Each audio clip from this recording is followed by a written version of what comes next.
Avast, ahoy, and g'day once again to ye mateys.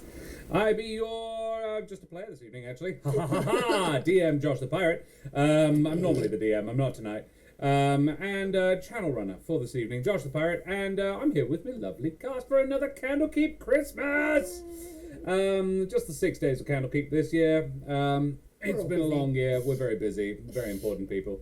But that doesn't mean you shouldn't get some Candlekeep goodness in the world. So, my goodness, we have got some lovely people joining us this evening. We have the remarkable Keren, the splendid Terris, and the marvellous Josh from Roll with Advantage.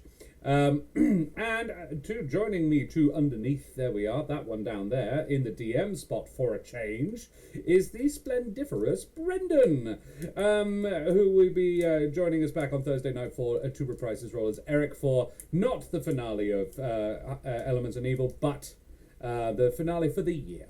We'll draw a line under it and then come back in the new year refreshed and not hating the world quite so much. Mateys, it's lovely to have you here. Thank you for joining us, you splendid beans. Keren, who the absolute heck are you? Hello, I am Keren, sometimes known as the mother of bunnies. I am a performer, a writer, an internet addict. I can be found here, usually on Tuesday nights, where I play RPG video games. We just wrapped up Wildermyth. We spent a whole year doing Baldur's Gate 3. But I believe we have Simulacra at some point, so we'll get, yeah, because Terris keeps sending me things. I'm like, oh, another one. No, you have my life. Please, Terris, no. And I also play Kesh in Humblewood on Thursdays. But tonight I will be bringing back Holly Sprinkles, the Eladrin druid, who can turn into a polar bear, but will attract all the fire and turn back into a Eladrin real bloody quick. Well, yes. Because that happened. I was really upset. I'd been waiting to turn into a polar bear, and then everyone shot at me at once, and I wasn't a polar do it this bear. time. Because welcome to Druid life. Yeah. Do it this time, because you have two meat shields with you, so you can actually be the squishy druid for a change. Yes, meat shield. Yeah. Druid Terris. Actually, if anybody I know could qualify as a fucking druid, it's Terris. Terris, who the absolute heck are you? Keeper. Hello, I'm Sir Terris, your friendly neighborhood chaotic ferret. Today, I am playing Hjort Horncaller, the slightly less chaotic Musator Bard. Marvellous. And Josh, who the heck are you? I need to... Hello. Hey, hello. I'm Josh. I am rolling together. From that's why. Roll Together. That's right. I didn't want to correct you. It's fine. I'm from Roll Together RPG. Dice company. Rolling Together is the one you were looking for. Yeah. You can also find me on Corsair's, not Corsair's Cove, because this is Corsair's Cove. You can also find me on the Lost Archives playing Curse of Strahd as well sometimes as well. Yeah. Check that out. He has a code. He has a thing. I just don't remember what it bloody is. DK? Hey? DK? DK? It might be DK. Let's try that. Donkey Kong. Oh, I'm playing Garnott, who is an orc. He was a hobgoblin before, but he's now an orc fighter rogue. Very psionic based. He's evolved. I love it. And Brendan, that introduces problematic ideas of what kind of life form is more evolved than others. Yeah, if anything, it's a step down, really. Yeah. It's not even his final form. No, the final form is me, Brendan Ellis. I have a beard. I am the DM for today. You may remember me from such programs as Elements and Evil or Monsters and Magic, which is the same show. Or from, sorry. Yes. Definitely more slightly different than between the individual seasons of Monsters and Magic. And my goal here today is just to undermine Josh the Pirate whenever I can. I am going to be running an adventure from Candlekeep Mysteries tonight, called The Canopic Being. If anyone has read that, please no spoilers in chat. Except for the end boss, the giant flesh monster with all the awkward tentacles. That is fine to spoil. not here for that episode. I'm Unlucky. Keren is. Sorry, what? This is an adventure that probably the adventure in Candlekeep Mysteries that appealed to me the most when I first read it. And then when Josh and Keren decided to start doing this 12 Days of Candlekeep 2 years ago, I was like, oh, hell yeah. I'm definitely going to dibs the canopic being to DM. And then 2 years passed, and then Josh and Keren were umming and ahhing about whether or not to actually do Candlekeep this year. But I said, yes, I will do it. And we're like, And okay, I guess we have to fist. then. Yeah. So if you want someone to Brendan's blame, if you want someone to blame for the next week and a half of content, Oh, I do. hit me. Yeah. No pressure to make it good then, huh? Yeah, no. And I be Josh the Pirate, and if you don't know who the heck I am, then what are you even doing here? Guys, welcome. Thank you for joining us this evening. We are supported by a couple of wonderful groups of beans. The fantastic folks at Wooten Forge Gaming Accessories make things like this. Gorgeous Jared Dice Keeper there. Very pretty things. You can check their stuff out at wootenforge.com. Hey, Tony, good to see you, mate. Wooten Forge, I can spell that one. And if you like some quality TTRPG content that isn't innately linked to a very problematic large multinational corporation, then you can check out Troll Lord Games, who are another splendid groups of beings, very supportive of the online TTRPG space, and you could do far worse than checking out their website, trolllord.com, for all your other TTRPG needs. Hey, Laurite, lovely to see you, my dear. So that's, I think, all we need to spruik. We do have all the exclamation mark socials. We have a YouTube. If you want to watch the 25 previous episodes of Candlekeep Christmas, that's how long we've been doing this. This is actually the third longest running campaign in on our YouTube. That's hilarious. But we should emphasize, you don't need to have seen the previous Yeah, honestly, episode. most of the other characters in the games haven't seen what happened in the previous episode, so it is really kind of fun drop in, drop out madness. And we have a Discord if you want to come and hang out with us there. Ask any pressing questions you may have regarding character builds and our opinions on certain books that came out relatively recently and the complete lack of necessity for them. DMG, not mentioning that one. Yeah, I think that's about all we need to talk about. So, Brendan, please, there is quite a few majestic beards here. I don't know whether or not Terris possesses one. I like to imagine he does. I cannot grow one. I get wisps. Wisps. And my hair isn't even long enough to kind of either. Yet. We're getting there. We're getting there. Alrighty, Brendan. Well, please, take it away. Take us into the world, into the Candlekeep. Do it. Thank you very much.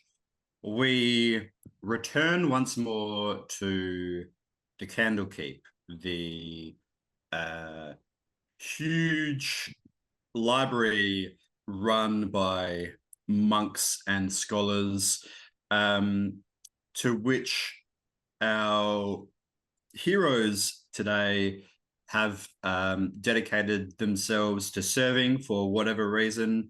They may owe a debt to Candlekeep, or be employed by Candlekeep, or just be all around cool, rad dudes who don't have anything better to do, so decided to take this up as a hobby to get themselves out of their mother's basements.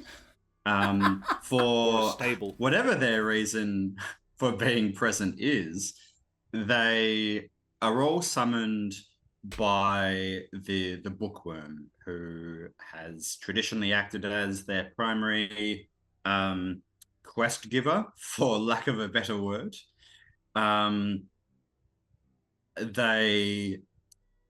Does everyone know each other in character? The only one who maybe doesn't is Garnott. He's relatively new to the team, I think. I think I've played with both Dolph and Hjort before. I think Did I give you a mouse? No, that was someone else. I'm the one with the rat on it that runs around. Yes. And I get lost consistently. I remember. Yes. And Hjort has a family of mice living in his antlers. Dolph and Yes. Dolph and Hjort are kind of like Dolph used Hjort as a brother, and he gave Holly a Christmas present last year, so he's definitely met her. Oh yeah. Holly has been known to shelter small critters in her hair. Dolph probably has small animals as well, but they're stuffed. None of them would be alive. They wouldn't survive long with him, I don't think. Just because of where he goes is too cold. Except for the fleas. Well, yeah, well, no, well. Okay, well, regardless of whether or not you know each other, I think it is highly likely that you would at least be aware of each other. So you were all summoned into the Bookworms office, which is up several flights of stairs and has a glass panel behind it which overlooks one part of a library. The Bookworm is a dragonborn who is quite advanced in age. As the four of you gather in the Bookworm's office, could you please briefly describe yourselves and what you look like? Garnett, why don't you go first? So, Garnott, that's me. My name's Garnott. I just randomly walked out of a bush as I got to Candlekeep and somebody said, the Bookworm wants to see you. I'm like, oh, all right, well, I wasn't here a minute ago, but okay. So I came along and I've had a look. I'm an orc. I've got red skin. I've got tattoos down the sides of my arm. I don't wear sleeves because they're bullshit. I'm wearing black demonic-looking armour. I got it from Waterdeep. I went on this sort of theatre trip through the underworld, and I thought it was fake, but apparently it was real. But anyway, I've got black hair that's tied up into a warrior knot that's got some sticks sticking out of it. Ooh, I've got one of those sort of chin strap beard things, and I carry a white shield on my back and a rather fancy looking short sword. That's me. Oh, and my friend Roger, who lives in my armour of holding, which is the armour that I'm wearing. It's not a bag of holding, it's just what I call it. And he's my friend. Excellent, thank you. How about Hjort? Hjort standing about what? Let me have a look. About 6'7", pure muscle, though not particularly strong. Massive rack of antlers and just full moose power. Is a bard.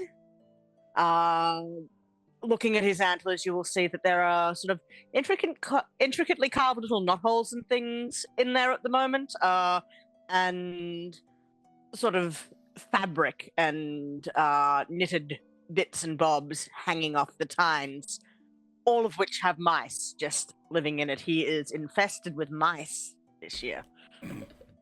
Apparently the spring was very good. There are worse things to be infested with. We say looking at Dolph. Life. I'm all the way Dolph. over here. How's Dolph looking? I'm looking infested with Christmas cheer and nothing else. Though I am a little itchy. Dolph is probably 8 foot tall. Moose man. Well, he's a servant, so he's actually a reindeer man.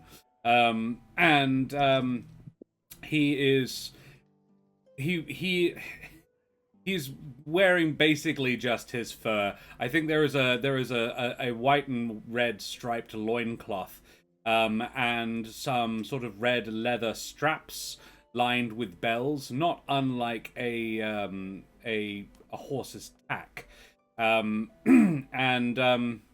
Yeah, he jingles when he moves. He has a large amount of cotton buds to fill the bells with, so that he can be stealthy if he wants to. He is. He does not currently have it on him, but his primary weapon is a great axe that looks not unlike a giant candy cane that someone has licked the outside edge of the hook on to make it into a blade. And it has a nasty, it has an unsettling manner of just appearing out of nowhere in his hand, and no one's quite sure where he got it because he doesn't really have pockets. He does also have a couple of sprigs of mistletoe in his antlers, which are front to back, not side to side, so he's actually relatively streamlined. Good. Aerodynamic is important. Or And just makes what getting down about- corridors easier. And what about Holly? Holly is an elf. I can't remember. Not really. Okay, They're cool. seasonal beings. You're a winter eladrin. I'm a winter eladrin, so I'm very pale, have white blonde hair. That's a bit of a mess. It's got bits of nature caught up in it. So it's got some twigs, maybe a sprig of holly, and occasionally you'll find a bird or two making a nest in there, where it's nice and warm. She has kind of flowing robes on and a red fur-lined cape. She's got quite a nice platinum and ivory drinking horn, which she carries around. And a scimitar, although she rarely uses it, preferring instead to wield druidic magic, powered by the stars, and has been known to take various star forms of Christmas past, Christmas present, and Christmas future, all represented by different starlight created winter animals. So that might happen. I I'm do. excited. That is very exciting. I'm delighted to see how this plays out. In any case, the four of you have gathered in the Bookworms' office, who is usually like fairly docile and calm, but at the moment is pacing back and forth behind their desk, pretty agitated. Oh. They are in an uncharacteristically dark mood. And goodness. they say, "Thank you all for coming. Maestin Sadar, one of our finest sages, had been studying a particular tome held in the vaults." The bookworm gestures to their desk, which is incredibly cluttered, but kind of at the top of the clutter is a book whose cover appears to be made of translucent crystal. Ooh. That's very pretty. Holly likes anything sparkly, so she'll kind of lean in to have a look. She won't touch it though. Caution. Sorry, go ahead. Caution would be advised. This, despite its looks, is a treatise on dark rituals. It was donated from a high priest of Severus some months ago. It hadn't been examined up until several weeks ago, where Maestin decided to start looking into it, and she came to me and she was clearly bothered by something she had read in this book, and she said that she wanted to continue her research with the help of the oracle of the House of the All-Seeing Orb in Tashalar. We teleported her there, but I was unsettled by her distress, so I decided to look into the book myself, and I indeed got a sense of what had been bothering her. And the bookworm pushes the book towards you and opens it towards one of the back pages, where there is a list of names in a few different hands of handwriting. Like, this has clearly been written by several different people over gods know how long. They have been all naughty or nice. Across the top of the page, in the rushed script that fills the rest of the book, is written the legend, "Those who have been bestowed, the willing sacrifices." Nice At then. the bottom of the page is Mystern Sadar, as well as Rivera, Garnott Syrian, Hjort Horncaller, What? Dolph, Holly Sprinkles, The problem. Damien Cramp, and Jenny. I have been very good, but I don't remember this being on my list. Willing? Yes. No. Sacrifice? Willing? Willing? No. Yes. Certainly didn't write my name down willingly. Not to mention that is not my handwriting. Wait a moment. Filling? Mm. Sacrifice? What? Do you have any notion of what sort of form this sacrifice might take? Does it say Roger? It's Roger Yeah. written there. Is that your It- handwriting? Does not say Roger. Oh, thank goodness. That is at least something. Good, Who's Roger? my friend. The primary subject of this book seems to be how to extend one's life indefinitely through the ritual of turning oneself into a mummy lord. Ah. So are we going It to become mummies? involves well, I suppose that is what Mystern was so concerned about. And I figured that if anyone would have a vested motivation in following this up, it would be at least the four of you. You're the ones who are presently in Candlekeep of those on the list. Yeah. More concerning than the idea of one becoming a mummy lord, however, is the idea that someone is using our life force to extend their own. Also, wouldn't Indeed. I become a daddy lord? I've always If thought of you that only way. that was how it worked. Oh, Dolph definitely would. For all the use of the word willing, this is all feeling very enforced. Which is honestly a little bit more mummy than daddy, really, anyway, isn't it? Mm. That's sexy. It is. That's the problem. I'm not saying it's a good idea. Is there are all our names written in different handwriting, or have they all been written by the same person? Great question. They are all in exactly the same handwriting. Do I This is recognize that handwriting? Great question. No. No. Cool. Yeah, I We'll see a lot of lean in- handwriting, and that's not one I know. Yeah, Hjort will lean in to inspect this handwriting. A mouse falls off his antler, and without thinking about it, he catches it, puts it back up. Just, this is not my handwriting. Can I do an Arcana check to get a sense of if this is merely a written record, or whether the act of writing the name there triggers some sort of magical occurrence? Yeah, great idea. Absolutely. Make an Arcana check for me. Gotcha. I gotcha. She rolling. They see her rolling. Takes a Roddy, while. Roddy. There we go. That is an 18 on the 18. Arcana check for Sprinkles. Fantastic. Yeah.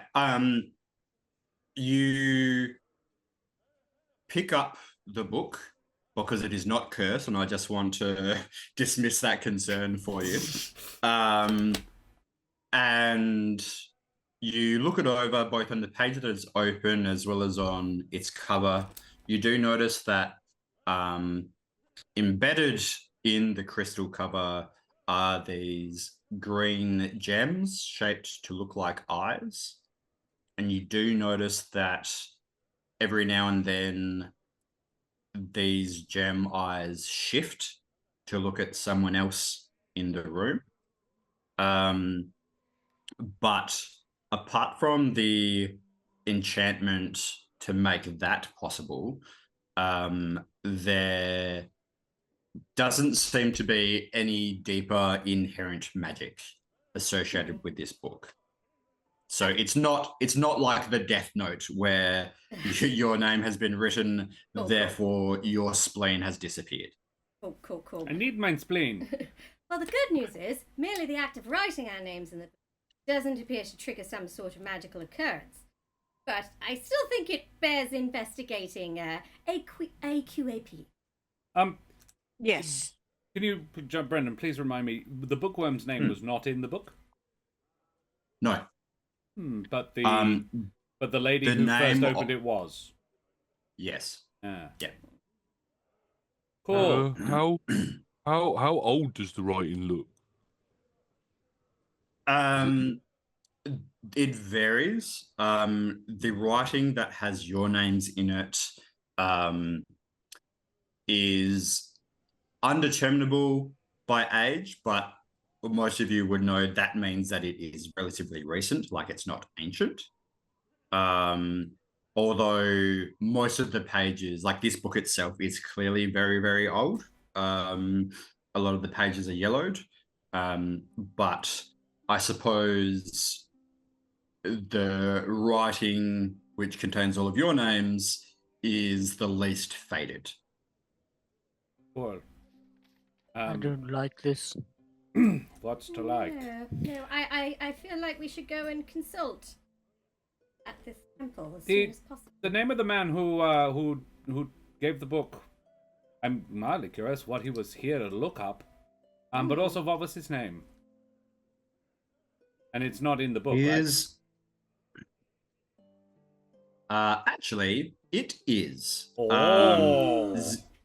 Zemru Thal, who the bookworm tells you is a high priest of Savras, who never actually came to Candlekeep, but sent this. And the bookworm actually says, well, it came with this letter, and they present a letter as well, which we'll get to in a sec. There are also, since you're looking at it, there are other names on this list which are written in the same handwriting as your names. And I can give you these names if you want to make note of them now. Otherwise, I can tell you if and when they become relevant. I think that if and when they become relevant is probably the easiest way, because I'm not going to be able to spell them. Yeah. Yes. Yeah. Yeah, Absolutely. So what Brendan? you're telling me is we need to go punch a priest. Maybe seven. Well, maybe investigate first. We wouldn't want to Right. cause a diplomatic incident. Again. Again, yes. The last time really took a lot out of me. We had to give them so many books, and I'm pretty confident that they ate at least half of them. Oh. Well. Unfortunate. So, Josh just quickly Googled Savras, and it would seem he is a sort of a minor deity of wizardry and magic, but particularly fate and divination. Savras is the god of seers. Right. He has a third eye. He sure does. Yes.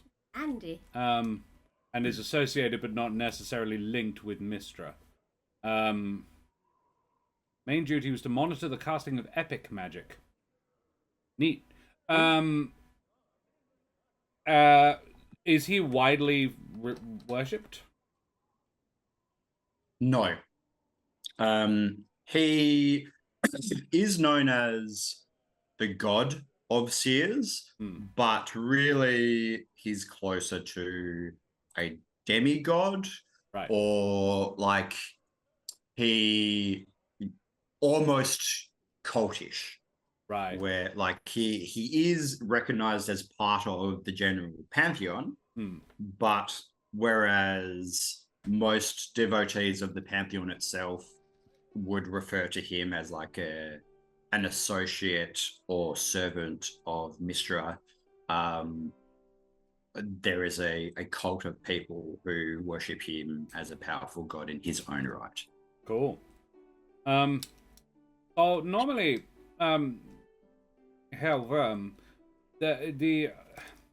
when somebody is wanting to donate a book, they come with it as payment so that they can look through the library. Yeah.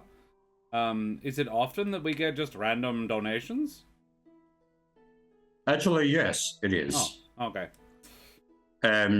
Certainly, to receive books is a requirement for people who want to enter the library, but we're certainly not going to turn donations away, particularly of rare books. And our reputation is such that there are people who, if they happen to come upon rare or dangerous tomes, that they will send them to us. I wouldn't say it happens every 10 day, but it is not uncommon. Oh, okay. To the point that I believe we received this tome about 7 months ago, and it was only in the last few weeks that anyone has gotten around to examining it. Yeah, this just does strike a little bit of a trap to me. Like if this book is about how to turn oneself into a mummy lord, and it requires human sacrifice or person sacrifice, this seems like a really great way of acquiring said sacrifices. And Dolph, you have come across exactly the reason why I want to send you all. Because I think that the four of you would stand a better chance of resisting any such trap than Meyerton, who has already left. That's fair. It's worth noting. Meyerton is already in a trap. Well, yeah. It is worth noting, however, that the person who possibly sort of set this trap worships and therefore is probably fairly gifted at the god of divination. Oh, bugger. Oh, can probably Correct. tell what they probably knew we're having this conversation. We must be unpredictable then. Excellent! I'm very good at that. And he just knocks over 3 books. He does it in such a way that none of them are going to be damaged, but he just sort of just does it for no reason. He must hate me then, because I get lost whenever I walk around on my own, and I appear in random places. All right, you can't predict where I'm going to end up. You're our guide then, Garnott, I think. They'll never see us coming. Kind of sighs as they pick up these 3 books and place them back very delicately in this unorganized pile of crap. Dolph actually goes like, sorry. If you are so interested, here is the letter that accompanied the book. And I have sent in at the Discord group message the body of that letter for anyone who is interested in looking at it.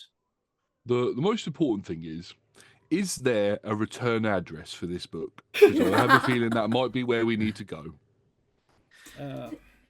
Well, no, but like I said, Meyerton, which is really the location that I'm concerned about, the Meyerton has gone to let me find the name in my memory again.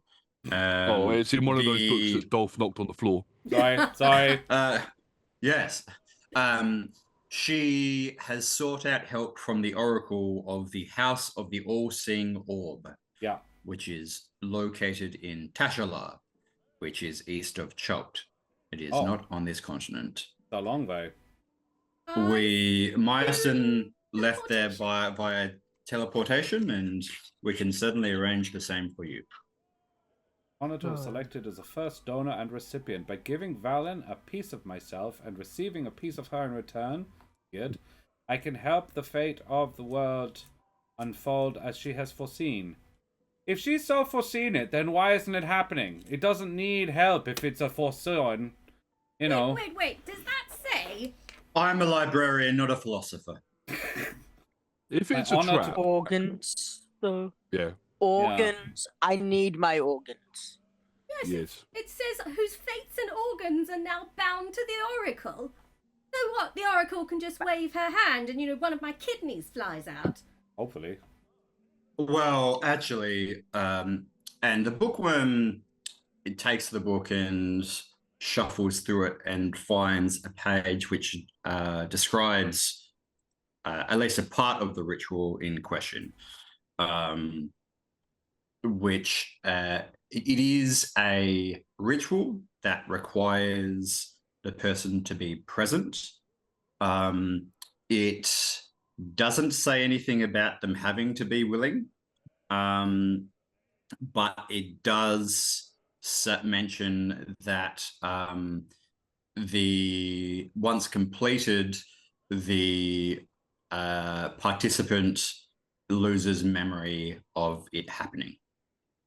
Oh, well, at least if it And- happens, then I won't remember how unpleasant So it I was. could already be missing a kidney. Tell me your Dolph. side. So, Brother. and the way that it effectively works is it is magical, so it's not surgical, but one of the participants' organs is removed, and is up to the mummy lord how they hold that organ, if at all. But it is replaced magically by one of the mummy lord's organs. Oh. No, wait, so I could be missing a kidney and have a rotting mummy kidney in me?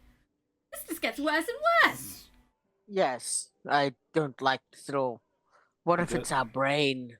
He wouldn't. Well, then I think I'd notice. That would explain a lot. You would make a lot more sense that way. Oh, I would explain the brain rot. oh. It occurs to me, actually, that the best way to foil this is to not go. But I'm not suggesting that we What do. if we've already had it happen, though, Dolph? What if we've already been? Well, that would Yes. explain why our names are in the book, I suppose. I don't like this at all. Okay, let's... can we... Does it say it can be reversed? Because if he's got one of my kidneys, I want it back. I need those. I need the backup. How many kidneys does one mummy lord need? I mean, if I could have 3, if I could keep the one he gave me and get one back, that'd be great. I go for a lot of eggnog every year. You know, Yeah. it gets How- left how out, did and the our- sage doesn't drink it all.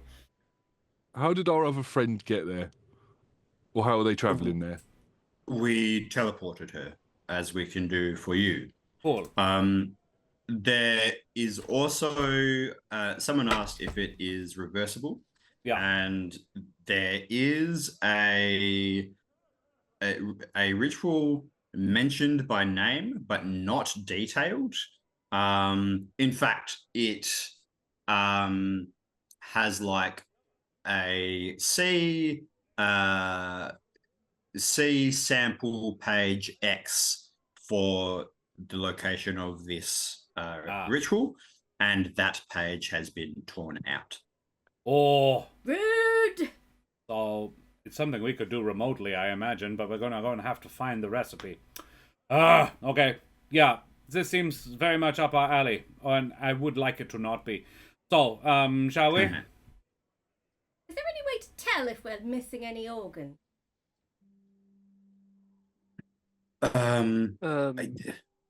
Would it Not give off a without different magical surgery. aura?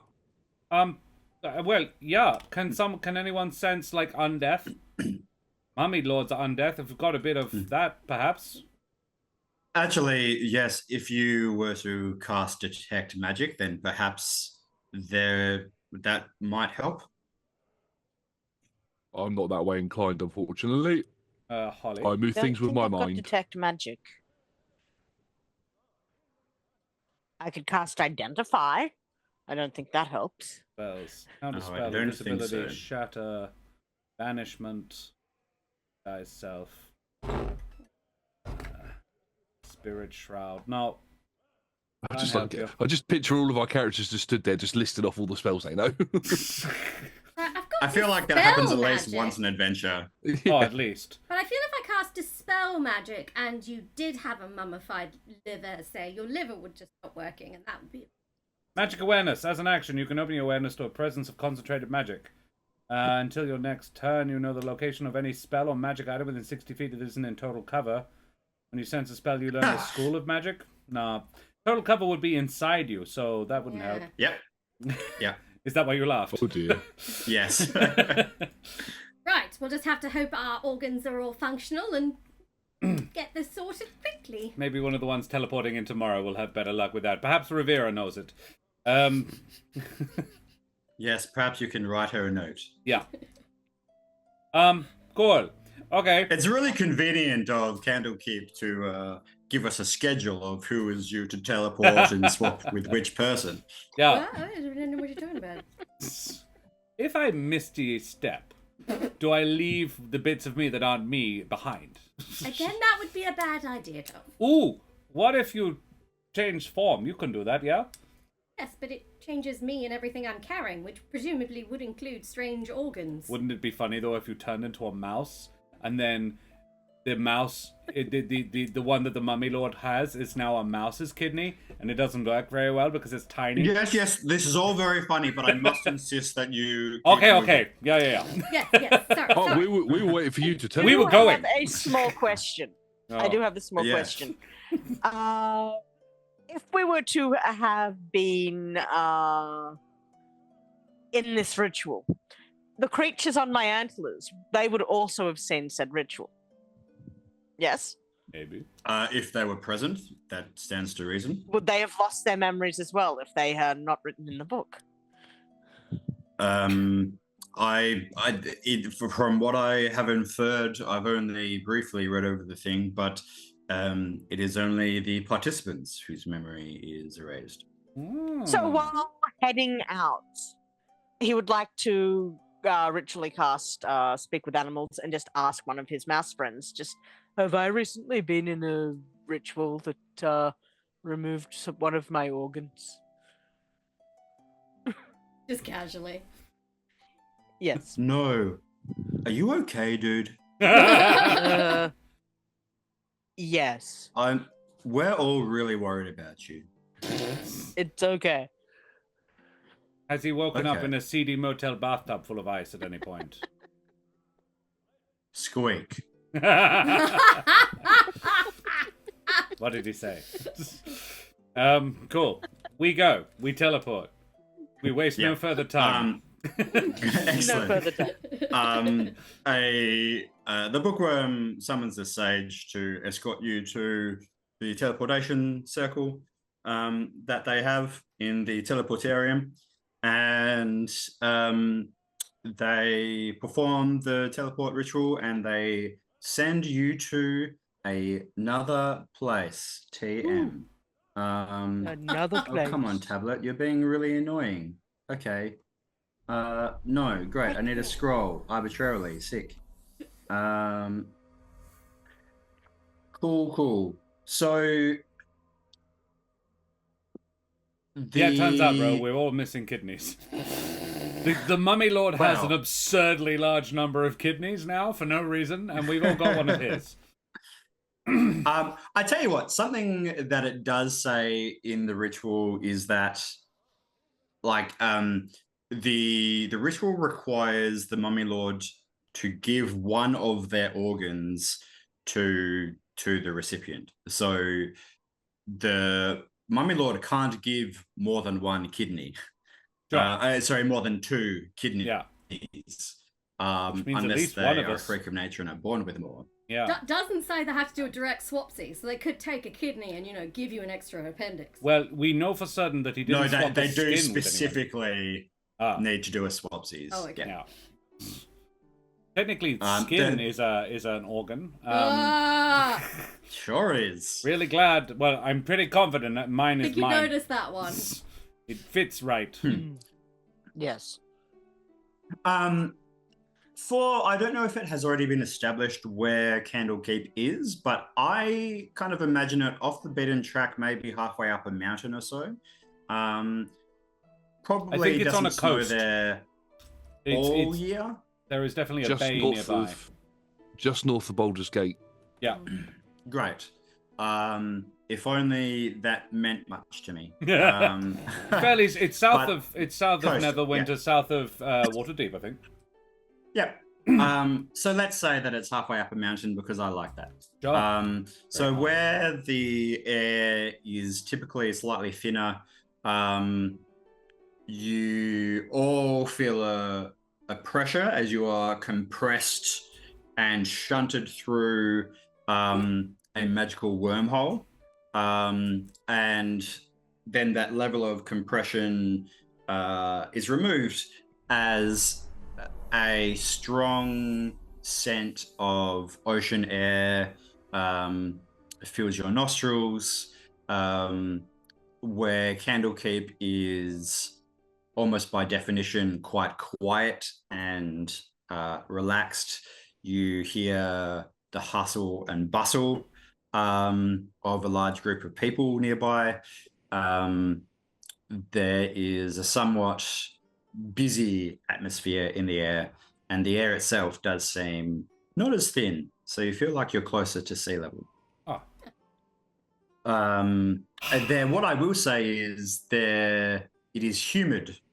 So those of you who are not used to more tropical environments may have slight discomfort. That would be short. This is the busy port city capital of Tashalar, which is kind of squeezed in between sea and mountains and jungle. For anyone who is so interested, you can let me know if you wanted to know more about Tashalar. But the immediate stuff I have already covered. Humid, tropical weather, but also pretty breezy as well. It's like Espinora. Lovely. Yes, a lot like Espinora. Is there an obvious temple-looking building nearby? It is funny you mentioned that. The teleportation circle in which you arrive is surrounded by a courtyard garden and several buildings. The day is warm with a mild breeze. There are yellow-robed sages and priests, some carrying tomes or mysterious-looking magic devices, which bustle about the immense compound. The largest building is patterned with inscribed eyes. A larger, more detailed eye is carved above the building's main doorway. Well, this is convenient. I'm going to go out on a limb here and say, I think that's where we need to go. As long as you don't trade that limb with a mummy lord. Aye. I think I see where we need to go. Aye. Yeah, get it. No? Okay. Let us God says, I get it. Good one. Giant hand comes from sky, pats on head, go inside now. I feel good now. Okay, cool. Well, that was easy. Great. I feel like this isn't going to be the hard part. We need to... So we're here looking for...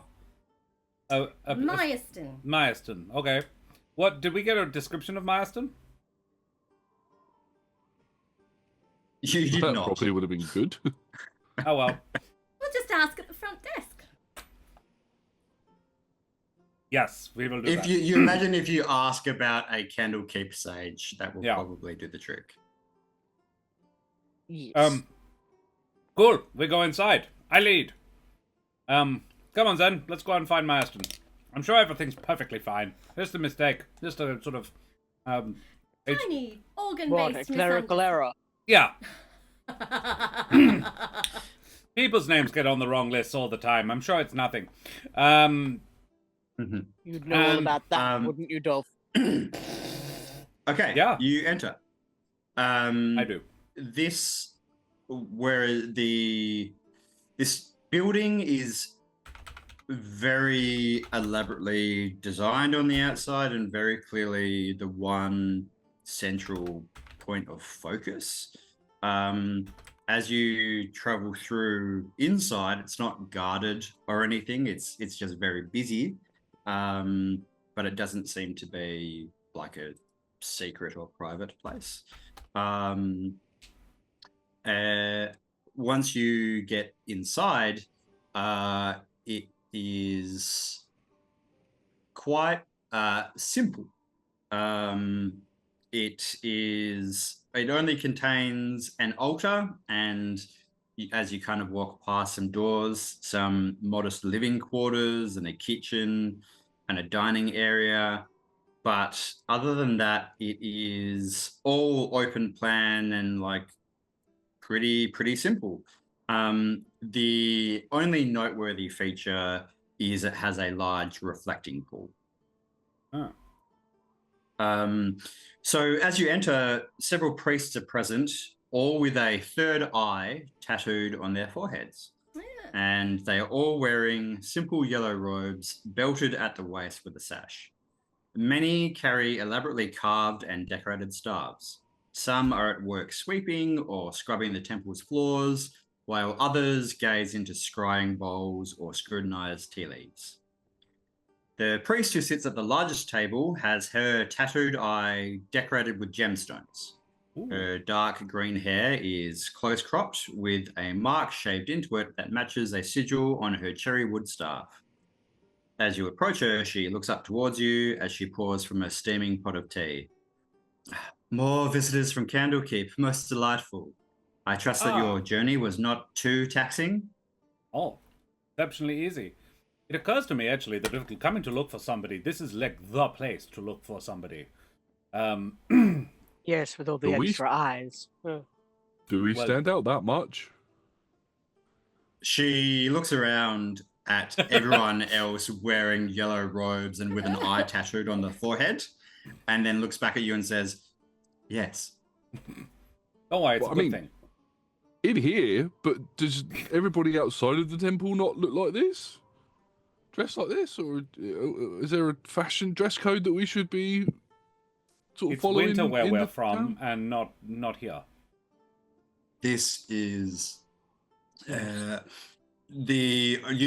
assume you would have teleported directly into our compound, where surely you noticed that everyone wore yellow robes, but even outside of our compound, the sense of fashion tends to be a bit different. It is leaning towards light and breezy and not much else. Dolph gestures at his own clothing, but he says, so I obviously don't stand out at all, but the rest of you, probably, yeah, a bit of a sore thumb situation. You don't stand out for your wardrobe, no. No. So, you are, because you're a very clever and foresightful person, I am sure you are knowing who we are looking for? I assume the dragonborn mage or sage who came from Candlekeep a few days ago. Myerston, I think That's it the one. was. That's the Yes. one. Oh, this is great, thank you. Yeah, if you could just point her out, that'd be great. She is not here anymore. Right.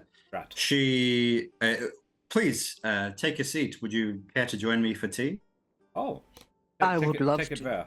Oh, I see. Yeah. I believe Brandon has frozen. No! Oh no. The tea, frozen tea in this weather actually would be lovely. No, icy tea. Iced tea, yes. Ah. We all have iced tea. Holly takes the opportunity to slip off her fur cape. Yes. Well, I think Unfortunately, my arm is... Hjort can't because it's all attached. Yeah. Oh, I think... Oh no! Oh no. I think my armor is very much all weather armor. Yeah. So I'll just loosen it up a Hello, bit. sorry. I just had to pop off to take some tea off the stove. Oh yeah. The priest Oh, I'm returned. DMing now. No. Don't worry, I fixed it. You're good. Okay. Oh, thank you. How yeah, much did you get before I disappeared? we sat down to tea. And then Yes. we talked about how iced tea would be a good idea in this Yeah, weather. you and then froze, you came so- back. Oh, Oh no. Oh, he's done it again. No! No one talk about freezing. No one talk about tea. Clearly tea is the trigger here. Okay. It's cursed. It's cursed. Oh no. He's back. yes. Apologies. Internet sucks. Welcome to Australia. Yes. Yeah. Myerston arrived yesterday. She said that she wished to speak with the Oracle, Valen Sinasta. And so we took her to Valen's sanctum, and she hasn't returned yet. Oh, so she's around. Yes. Just not here. How long would you normally expect someone to be at the Oracle? Well, the last several visitors actually have not returned, and some of them have been gone for months. In fact, our high priest, Zimu, he left months ago and hasn't returned. But the work that they do in that temple is of intensely divine nature, and due to the nature of what it is they do, of looking through time, it would not be unusual for time to be distorted. But none of you thought of looking in your fancy magic bowls and just checking that everything's okay? Why would we? They have sought with the Oracle. Would you mind looking in your special magical bowl to see if they're all alright? I suppose we can. Yes. This isn't a quick ritual. She gestures for someone to start gathering fresh components for a fresh scrying spell. Is there anything we can do to help? No, that is all, thank you. Although I will say that the components required for a scrying spell don't come cheap, so we would welcome a donation. How much? Holly, who thinks they should have done this months ago, does not look impressed today. She's like, "Are you fucking serious? People have been going missing for months, and you're like, well, maybe you could give me some money." And you're like, Dolph pulls out from nowhere, as far as anybody can tell, a large and fancily wrapped present. That he puts in. He finds it's probably not a donation bowl. It's probably a scrying bowl, but he puts it in there, like, and sort of puts it nicely in there. If anyone cares to look, it contains a carved wooden choo-choo train. Very artfully painted, and whittled. It probably has almost no actual monetary value, but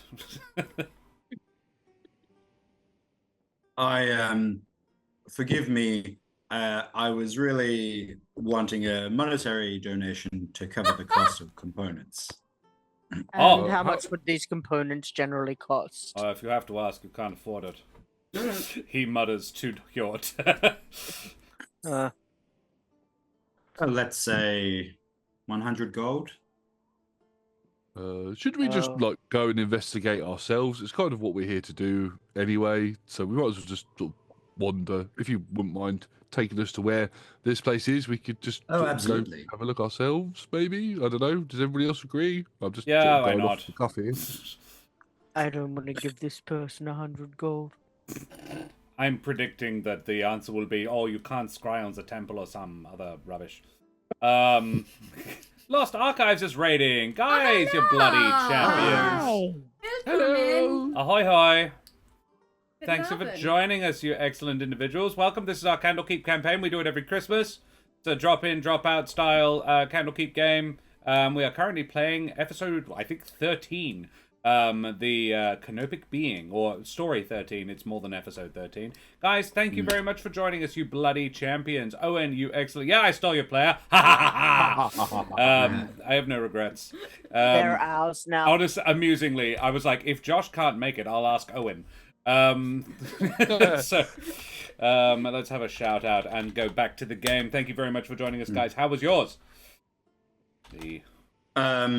I should say that when you raise the issue of, these people have been going for months and you haven't bothered, the priestess does say that Valen's attendant, Alessia,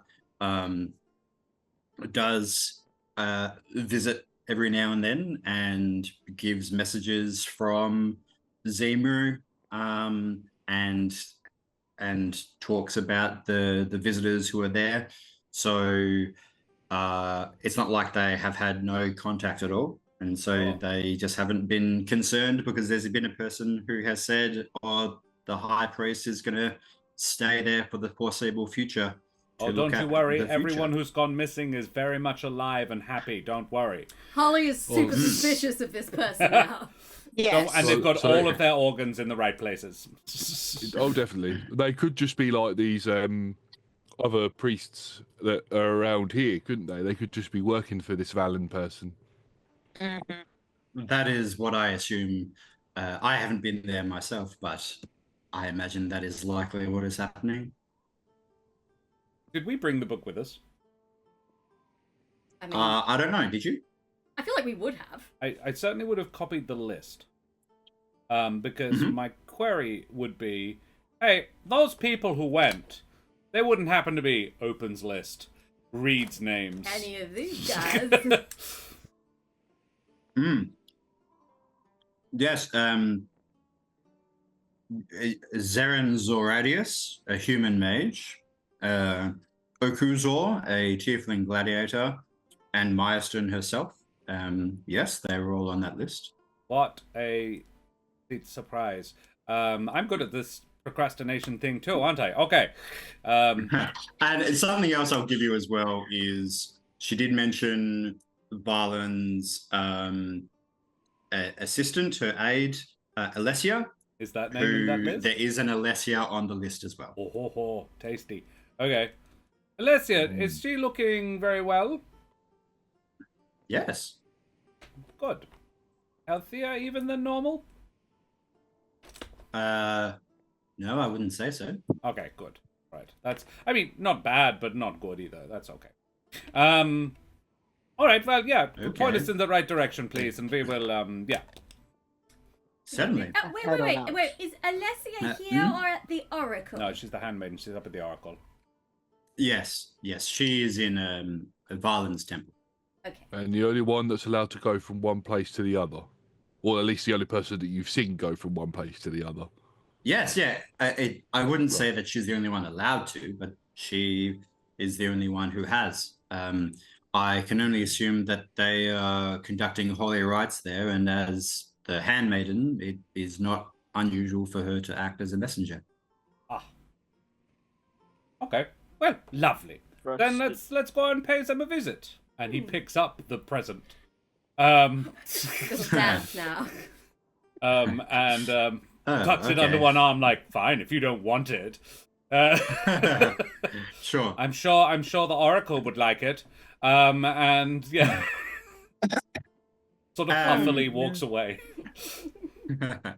Yeah, great. So, this priestess, whose name you so rudely haven't asked, is. I don't care. She hasn't asked any of ours. She's clearly negligent. Don't care. And also probably knows already.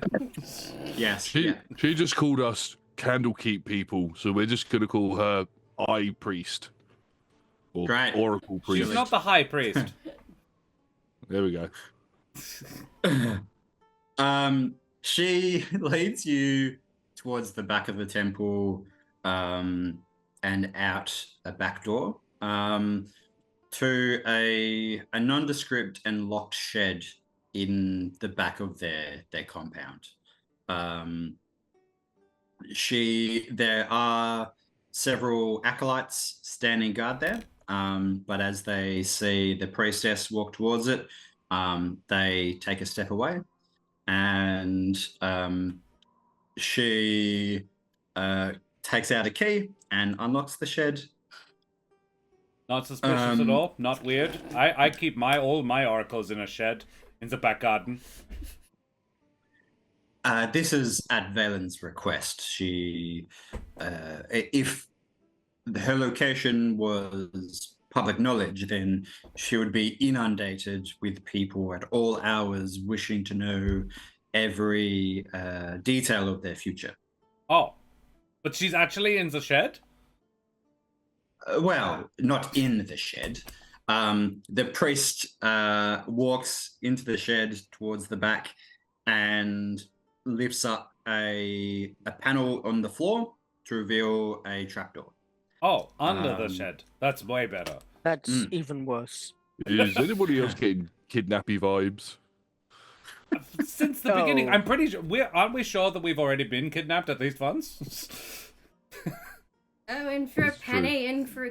In for a Kidney. kidney? Yeah. In I for a mean, if kidney, any in of for you a wants to tongue. roll an insight check on this woman or any of the priests, you're I more would than welcome love to. to roll an Yeah. insight check, please. Yeah, please do. I'm not that great at it, but I'll Oh. certainly give it a try. That's an 8 for an 11. 2 11s and a Okay. 9. I rolled a 9. Hang on. I Seems totally legit. give me a sec. I'll see if Holly can do better. Holly with her absurd plus 11 to insight.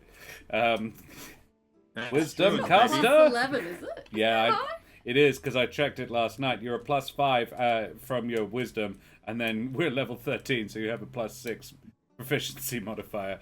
Your passive insight is 21. Amazing. Oh, why do I only have a plus So 4? what did Well, you roll, Holly? 26, 26. bitches! Okay. She knows all. I don't have a third eye, but I've got my eyes on this woman.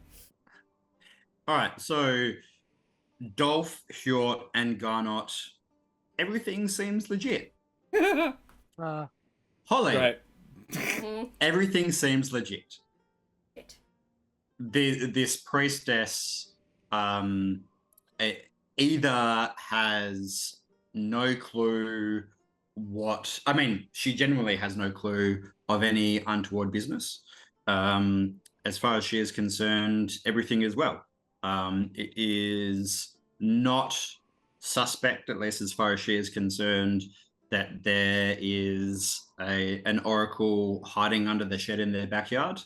And the reason that she gave you actually checks out a lot. Like, you haven't asked much about who this Valan person is, but they are referred to as the oracle of this temple, which is devoted to the god of seers.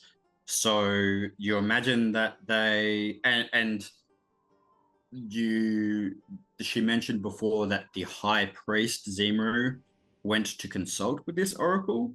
So if any of that has legitimacy rather than just being like political machinations, then this person is probably legitimately incredibly good at what they do, Okay, which is seeing through time. cool. But only in directions she's interested in. Okay. So do you like leave food outside? Why is just if it's this close? Why isn't people going in and out? Come with me. Okay. She climbs down the ladder. You can see that under the trapdoor is like a stone well, which presumably this shed was built on top of or around. And so it goes down about 20 feet and then it expands into a large cavern, which the plain grey stone of this well that you find yourselves in, on one wall, the grey stone diffuses into a swirling pattern of blue and white light edged by translucent crystals. And from across the room, this portal resembles an enormous eye. Oh, that's not creepy at all. I'm also in no way shocked by that. Well, we well.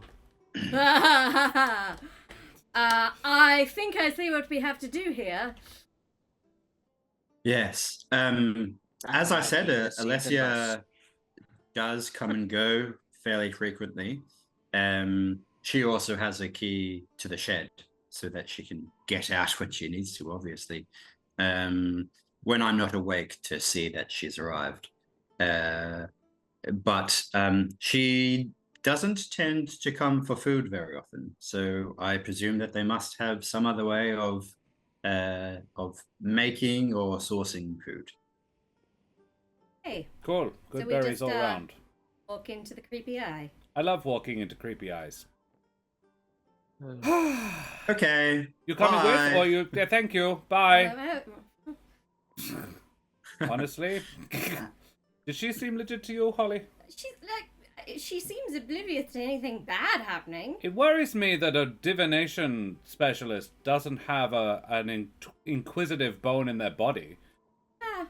I guess they just know because they divine things. It must make one rather, complacent, perhaps? Complacent, yeah. Yeah. If something bad was going to happen, surely she'd have seen it. After all, it's happening in her own shed. Well, no, it's happening in a portal in a basement A portal down in a a well well. underneath the shed behind a temple. There's a It is well in the strange shed, for in the our- temple, okay. and the thing, and then under the bottom of the sea. Yeah, okay. It wants to walk through the As you are portal all first. walking through the portal, Absolutely. There's a you portal in the well, in the feel- shed, at the temple, at the bottom of yeah. As he walks Stop. through. you feel pressure above and below you simultaneously, as if you are being blinked out of existence. Oh. And squeezed through a slightly damp feeling sensation, and then you almost feel like a small drop of water as you are excreted out of the other side. And that is where we'll take a break. Thank you. To be clear, Easy. excreted in the sense of a tear, not excreted in the sense of poo. Can we say expelled? Could we use No, another word? I like No, I don't think that helps. Well, that is Regurgitated. halfway That is a good through, and we have made exceptional time. I'm Yay. very pleased Good. with how we've done. We got a so stern don't fuck we about will- before we started, guys. I wouldn't say it was stern. I would say it Gentle, was don't fuck about. begging. Very well. So we're going to take a break now for about 5 or 10 minutes, and then we will do the second half of tonight's show. Thank you. Until then, take care and have your bio breaks and stuff. Have a stretch of your legs. Don't become a necrotized corpse. See you soon. Bye. Bye, everybody. Bye. Don't become a necrotized corpse. It's good advice. It's good advice.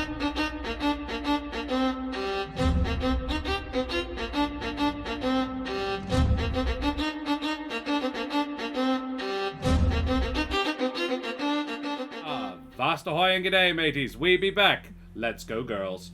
It's a very niche reference. The breath is still quite bad. Hello. It was last week. Yeah, I know, but or- half or of these last people weren't session. here. Yeah. Okay, let's go, girls. Hello.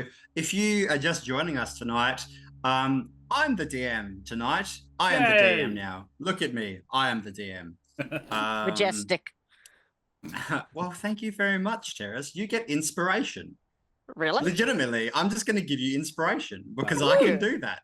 Yes, you I love power. can. We fools. and- We've given him too much. It's Oh going no, to his what head. have we unleashed? Terris has And in inspiration. fact, yeah. And in fact, that is a reminder for those of you who are watching us. You can donate channel points to give inspiration or an extra D4 to the roll to any of our participants tonight, including me. Or You can also, make up a character name that Brendan has to include. yes, I was going to say exactly that. And because this isn't my channel and I don't need to worry about keeping people happy, please do. Please, Bishop Blood, waste your points naming NPCs for me, and I will just have them floating through space. I don't need to make them worthwhile or important because it's not my channel. Speaking of space, the 4 of you who have come to investigate the disappearance of Mystone, you are excreted on the other side of this portal to I'm not happy about that word. Holly. it is without doubt otherworldly. You are in the center of a square room where every surface is made of glowing crystal, which is slightly transparent. And it is set with images of green, unblinking eyes. There is a crystal door opposite you that stands closed, but you can just make out a long corridor beyond it, and a lone yellow-robed priest, you assume, waits for you on the other side of the door. But looking around at the rest of the space, you can see through the crystal walls purple and green swirls. There are lights that blink in the far distance of different colors. You don't make out any surfaces or anything outside of those crystal walls. You are very confident that you are no longer in Faerun anymore. Don't think we're in Kansas anymore, boys and girls. Well, that was an eye-opening experience.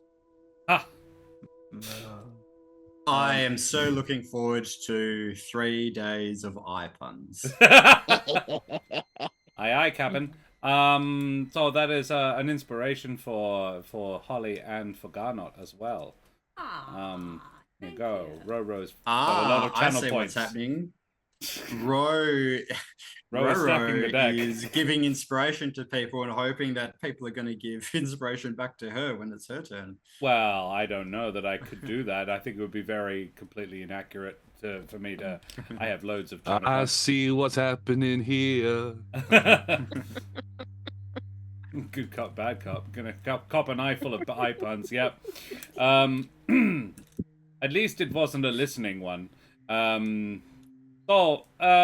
We can see so much. Thank you very much, Ro. That's very, very kind of you. So we can see so much, and yet we can't see anyone. Oh, we can see that. priest on You the other see side of the door. a figure wearing yellow. Oh, Through the crystal door. hello. So not. Aye. Hi.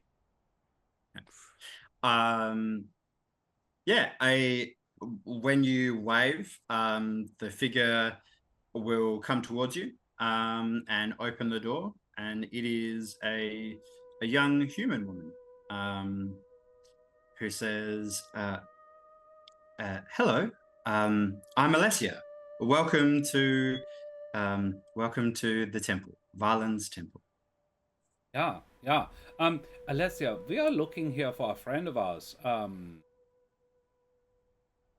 Maeston, lovely dragonborn person. I'm wondering if you have seen them around. Yes. Marston arrived only very recently. Oh, Yes, she is treating with Valen now. Ah. Alessia is a young woman with curly brown hair tied into a long braid, and she is dressed in the same yellow robes as the priests outside. A belted sash, leather sandals, and she also has the third eye tattoo on her forehead as well. Can I cast Detect Thoughts, please? Sure. Okay. Oh. Is on on Alessia, Alessia, who I do not trust. Yeah, absolutely. So, as I remember it, the way this spell works is you can just cast it, and it lets you identify the minds of people within a certain radius, and you can look at their surface thoughts. Is that correct?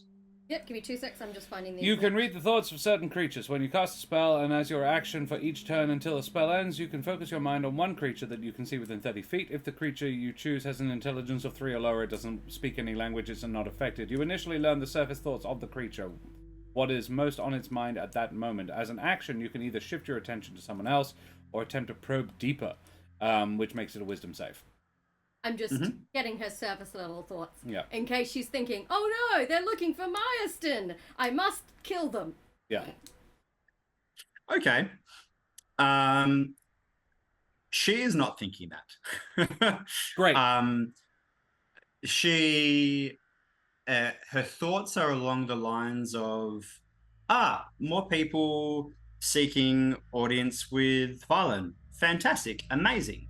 I'm going to do everything I can to make them feel comfortable and to help them reach that audience. Not knowing that Holly has done that. You want to cast it too? No.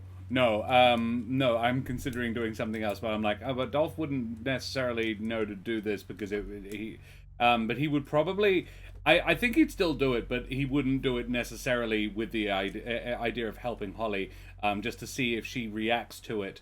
I'm just trying to think of how to phrase the question so that I can slip the word that I want to slip in. While you think about that, I'm going to make an offer to Keren. You can, if you want to delve deeper, if you don't trust that surface level stuff, you're more than welcome to, as the spell describes. But I have 4 personality traits of Alacia here in front of me. So if you want, I will let you, if you use your action and she passes the save, I will let you learn 2 of those 4 personality traits. Ooh. The question I have, and I've come up with it, do you want me to wait until after you've had the interaction with Keren, or do you want me to ask the question? Keren, I think that's up to you. Do you want to learn that now, or do you want to let this happen? Let Dolph have his question, and then we'll... Okay. Dolph would Great. simply say, if you wouldn't mind showing us to her quickly, Mummy has been asking after her dearly. I'm sorry, I don't follow. You have the same mother as Meyerton? No, but she is very close with my mummy. And can I insight for any reaction to the word mummy? Yeah, absolutely. Yep. Roll an insight check for me. Unusual word to use. Yeah. That's a 17. Okay. She definitely reacts to the word mummy, but not because she knows that she's serving a mummy lord, right, but rather because she's like, what the fuck is this guy's deal? Although, like, she, in the politest terms, like, what the heck is this guy's deal? Maybe he woke up on the wrong side of the bed. Okay, cool. Which is the thought that you get from her surface, Holly. I'm like, so she might be oblivious. And she has to pass a wisdom save of 18. Got me probing deeper into her. So you're doing the delve. And I need to say, Duka the Cheese Wizard, thank you very much for the follow, you bloody champion. Avast, matey, you wee scallywag. That is an excellent It's a solid name, yeah. I don't have any dice with me, so can I get someone in chat to roll a d20 for me, please? Exclamation mark, roll space, the number 20. Make it a shit one, guys. Yeah, anything below a 10 is fine. Below 18. Roll a 2. Yeah, we don't know what a modifier is. She's a priest, so she's probably got good wisdom. Ro? Oh, no, she's lurking. Yeah. Anybody, don't mind who. Josh, you do it. I'll do it Either if no one Josh. else. I mean, Brendan can do it. You're Either in charge, Josh. yeah. There we go. Got Was a it- 9. Hey, she got a 9. Hey. Love it. Excellent. I love that for her. She does not sense you violating her private thoughts. Excellent. You're using a lot of words there, Brendan. That Yeah. Wait, I mean, words accurate. are important. Yeah. All right, so Keren, there are 4 traits here. A personality trait, her ideal, her bond, and her flaw. Ooh. You can choose 2 of the 4 of those, and you can choose one at a time in case one informs your other choice. I would like to start with her. Yes. Okay. Her flaw is I never question orders. Oh no. Oh no. Oh, that's easy then. Take us to your leader. Clean up after me. Okay, so it's flaw, ideal, personality, and what's the other one? Bond.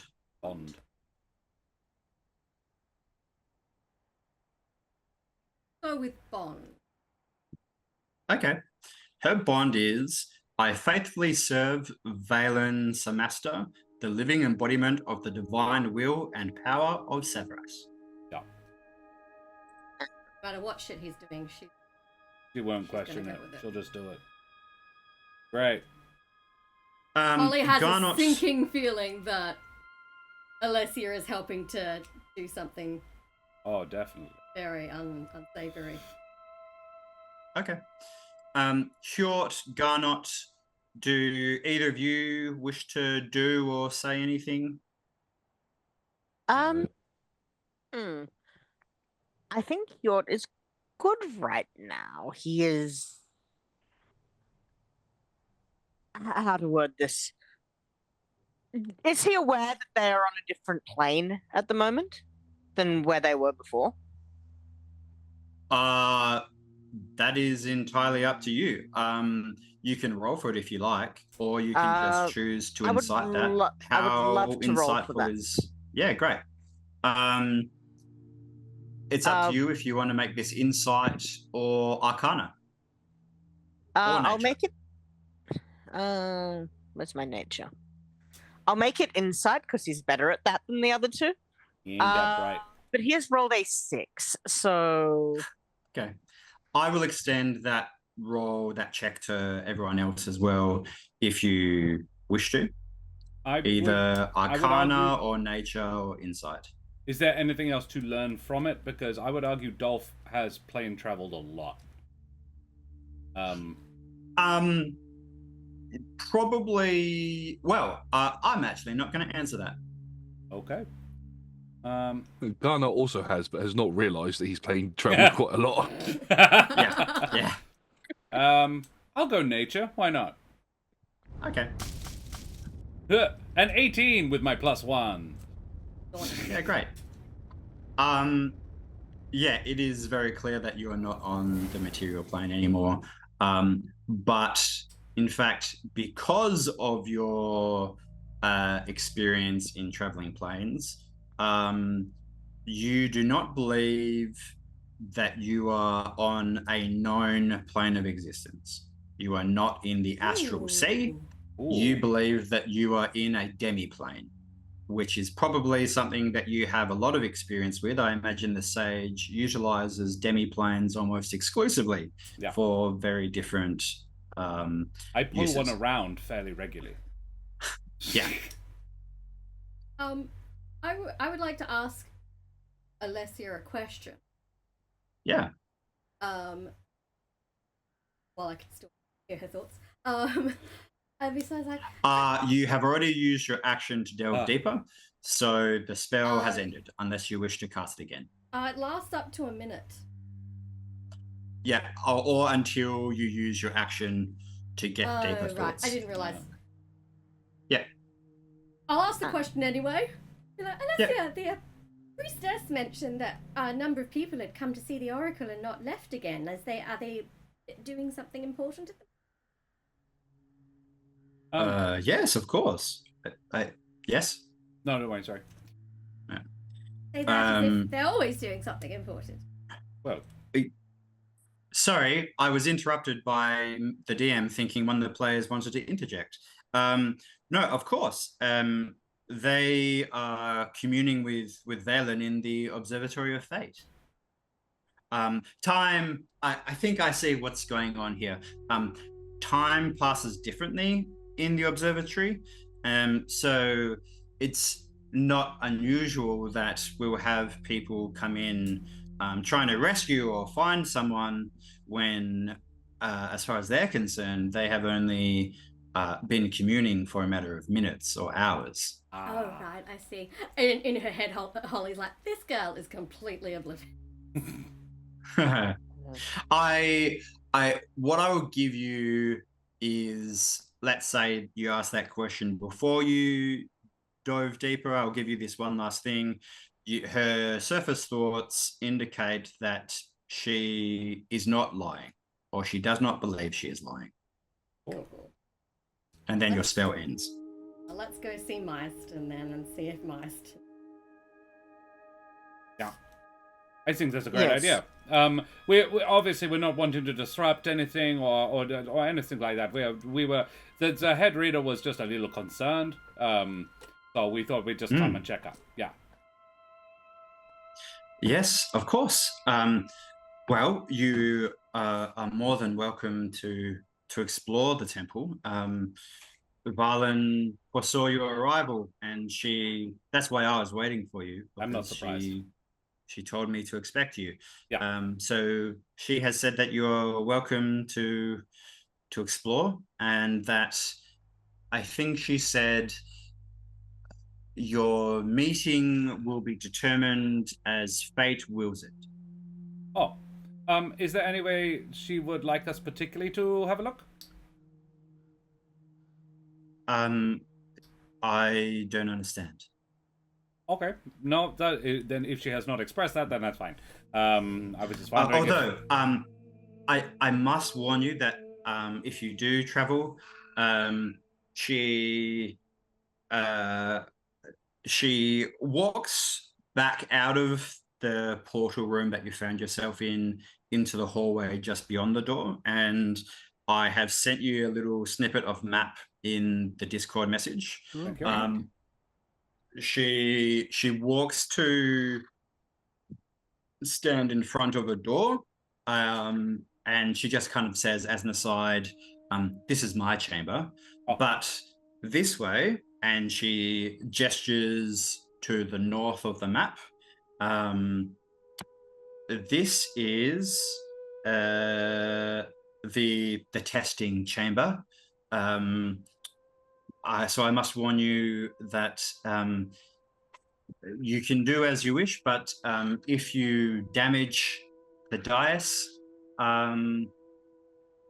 then some creatures will make you regret that. Or this way, and she gestures further on along the same direction of the corridor, to the east on the map. That is the chamber of the Mirrors of Fortune, which can be very disorienting to navigate. So just be careful not to touch any of the mirrors. Okay. What happens if you touch one of the mirrors? You get a very bad headache. All right. And, As you foresee the past, present, future of yourself and about 500,000 other versions of yourself all at once. oh, that sounds horrifying. Which way takes us to the Valen Valen? person? To the Observatory of Fate? Yes. Either way will get you there. Like the mirror maze. Probably the most direct way would be through the testing chamber. Ooh. But there are plenty of interesting sights to see along either way. I'd say go testing chamber. Don't touch the thingy that if you touch it, it makes bad things happen. Just go right just don't past it and break carry shit. on. I mean, that's a fairly standard rule wherever we go. Yeah. Yeah. What? Thank you very much, Sometimes Alessia. can't You've help been it. very helpful. And he gives her the present. Oh, thank you so much. You're welcome. Wait right there. She opens the door to her chamber and walks in. She leaves it open. She puts it down on a little table and unwraps it and sees it's a train, right? Yeah. Did you say green train? Yeah, sure. It's sort of festive colours, red and green, I think. Okay, great. Oh, this is lovely. Thank you so much. You're welcome. It was Dolph, wasn't it? Yeah. Yeah, thank you. And she goes to put it on a cabinet that is against one wall of her room. And she spends a little bit of time trying to determine where it goes. On the top shelf, there are like 10 different trinkets of little cats, ornamental cats, which as she looks at them, she kind of giggles to herself, and then finds room one shelf below that to put the train, and she fusses a little bit so that she can make sure that it's right. And whilst she was standing at the cabinet, she looks at you and says, before you go, would you like some food or drink? Oh, if you could tell us where Marston is, that would be... It's the same, but we have to go looking. The Oracle has already said we'll find him when we're meant to. Oh, right. I mean, Marston is in the Observatory of Fate with Valen and with the other... Oh, God, I'm sorry. I hadn't quite put the pieces together. Where's the High Priest? Zimru is communing with Valen as well. Oh, how convenient. I wanted We'll to find them all. as well. Great. Excellent. Wonderful. Thank you. So we're actually no on looking the for food several or drink? people. No. And he pulls out a jug that is clearly sloshing full of a liquid of some sort. He's like, I'm all set. But thank you. Yeah, he says, so I suppose if I was looking for, and he lists 5 or 6 other names from the list and said they would also be communing with the priestess? Yes, so Okuzor, Zemruthal, Zeren Zeradius, and Myosin, but those are the other names that were mentioned by the priestess. And Jeff. I don't know a Jeff or a Steve. Heaven? No, but those are people that you definitely mentioned with your own tongue and words. They have all come within the last several months, and they are currently communing with Valen. A lovely big communion we're having to go and find. Okay. I do have a question. Yes. From your perspective, because time is different here, how long That's the have only they... perspective I can give. Yes, how long have they been communicating? Well, they have been seeing audience with Valen they have all come at different times, but the longest of them has been communing for 3 months. But time is only distorted within the observatory itself. So I've been told that probably at most a matter of days. Oh. So they may have a very different idea of how long they've been in there to how long we think. Almost certainly. Alessia, I have a question. Yes. Have we met? I feel you are very familiar. No, we haven't met. Perhaps you're thinking of the DM's inability to perform many different voices or accents. That's That's the one.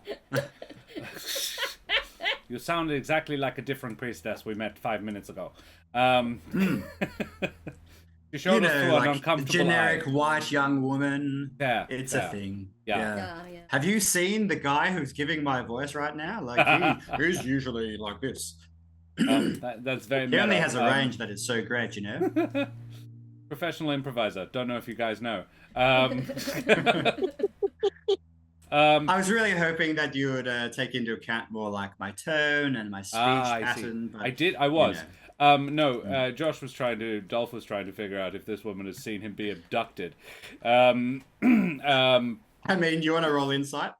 I could do that. Yes, let's do that. I've rolled so well so far. I've actually rolled. I've rolled fairly well, but here it comes about. Nope, nat 20. Yeah. +4. With your nat 20, you are certain that she has never seen you before. Wait. Then another question, if you don't mind. Is this place? Time is often slow and wibbly wobbly. Can it In go... the Observatory of Fate. Sure. Can it go backward? I genuinely don't know. It doesn't seem. I would imagine not. It doesn't seem like the kind of thing that Severus would be interested in. Oh, that's true. It is. He's about seeing ahead, not going back and changing what has already come to pass. Okay. Alessia, you wouldn't happen Yes. to have communed the Oracle yourself? Or is that a personal question? No, it's not personal. I haven't spent any meaningful amount of time in the observatory, just to help to keep it clean. But I have served Valen for longer than I can remember. So, if that is what you mean by communing, then I suppose I have. Sure. With that nat 20, can I ask? How long can she remember? That's an interesting and specific turn of phrase you used. Yes. Look, I don't think that there isn't really an answer to that. Yeah. Without you directly asking her. Sure. No. But a look passes between Dolph and the rest. With your insight, you recognize that yes, that is a very important word that she used. Okay. Yeah, a meaningful look passes between Dolph and the others, and we say, okay, well, let's go and not touch things, and upset things that will make us regret touching things. Okay. Feel free to come back here if you are feeling tired or need some food or drink. Thank you. Thank you. Thank you very much. Okay. Thank you. May Severus watch over you. Thank Oh. you. I assume they are. Once Yes, we're well, kind that's of the eyes. That's literally the point of it, isn't it? once we're out of earshot, Holly's going to be like, okay, I may have read that girl's mind. Just a tiny bit. Rude. Just a little bit. Just a tiny bit of mind reading. And she pretty much will do what she's told to. Particularly if, it's Balin calling the shots. So if there is something really horrible and sinister going on, she probably doesn't realise what she's doing. And honestly, she doesn't seem that bright. Well, it doesn't. That does not fill me with confidence. But I I did am believe her when she concerned. said she hadn't met us before, which means it's good, Mm-mm. She's not a liar. She certainly didn't she's not the one that abducted us, if anybody did. Yeah. Yeah. So, if this Valen is expecting us, is it worth us being sneaky, or should we just walk? Oh, I think we're in his house. So he knows we're here. That's kind of why I wanted to look at the mirrors. Valen has been referred to by she, her pronouns. Oh. But Severus, the god of seers, is he, him. Yeah. I suppose the distinction is whether they are all seeing all the time or all seeing if they're trying to see. So unless they're watching us constantly, we might be able to guess it. But this is a trap. We're still remembering this is a trap. Yeah, it's definitely a trap. So if I was entrapping people, I'd probably be watching them if they're wandering through my house in the trap that I have set for them. As you mentioned that, the floor all falls of you away. in the point of comedy look around on every surface, these green eyes that you're pretty certain have changed the direction that they're looking for between the last time that you saw them. Yeah, much like the book cover. Cool and normal. No. I reckon they could see two things. It wouldn't surprise me. Divination is all about sort of seeing. Can I go and have There's probably a spell that you could cast to determine that. Holly would like to go and have a real good close-up squiz at one of these eyes. Okay.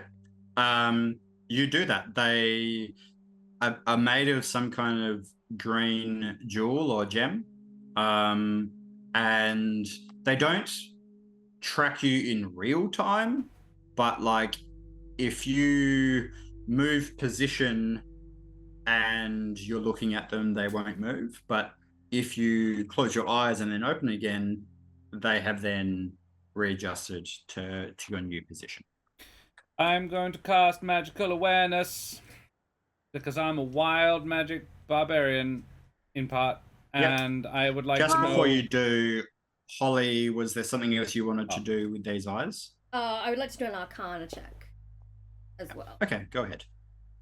If I can suss And it Dolph out. wants to do magical awareness. Is there anything that Garnott or Hjort want to do, either directly related to these eyes or anything else about intelligence gathering? I do have a tiny question for the DM with regards Yep. to prestidigitation. Okay.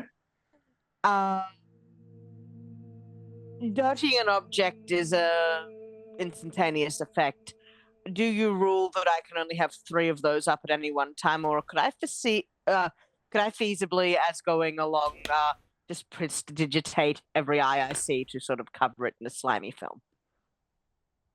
That's a Make lot it- of eyes. Yeah.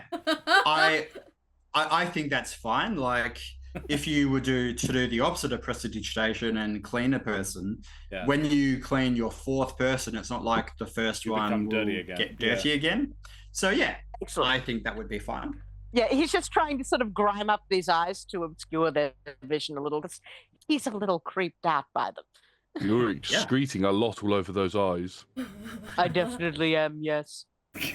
I got an amazing 10 on that Arcana check, peering into the magical eyes. So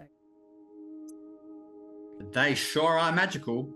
Yep. cool, good, love it.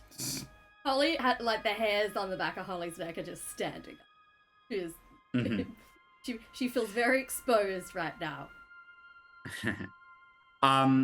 Dolph, how does magical awareness work? As an action, I open my awareness to the presence of concentrated magic for a turn. Until the end of your turn, next turn, you know the location of any spell or magic item within 60 feet that isn't behind total cover.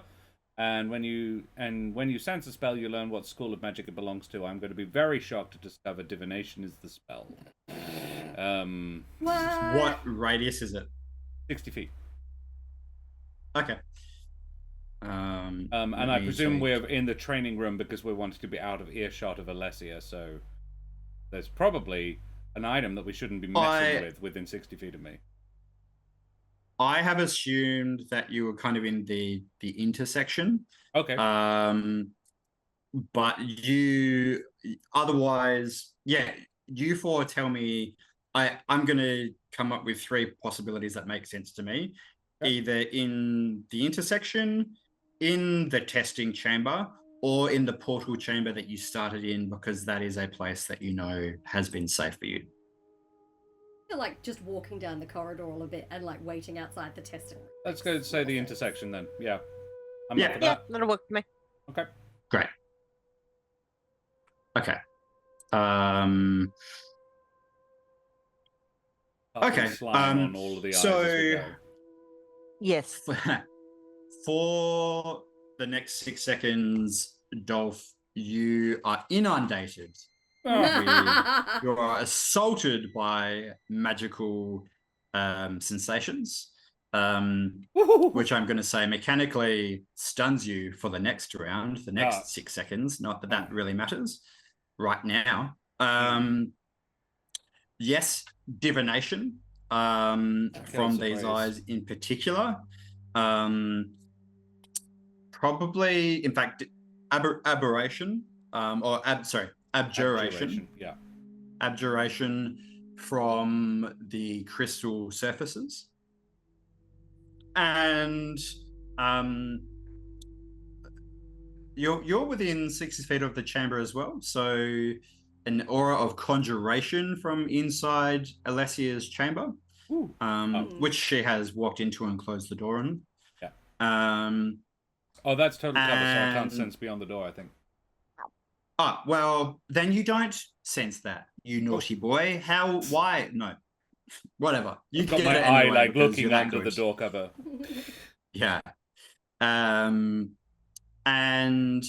the dais sitting in the center of the testing chamber holds something within it that has, in fact, it has a magical aura, and it also contains a different magical aura inside of it. 2 magic items over there in the thing.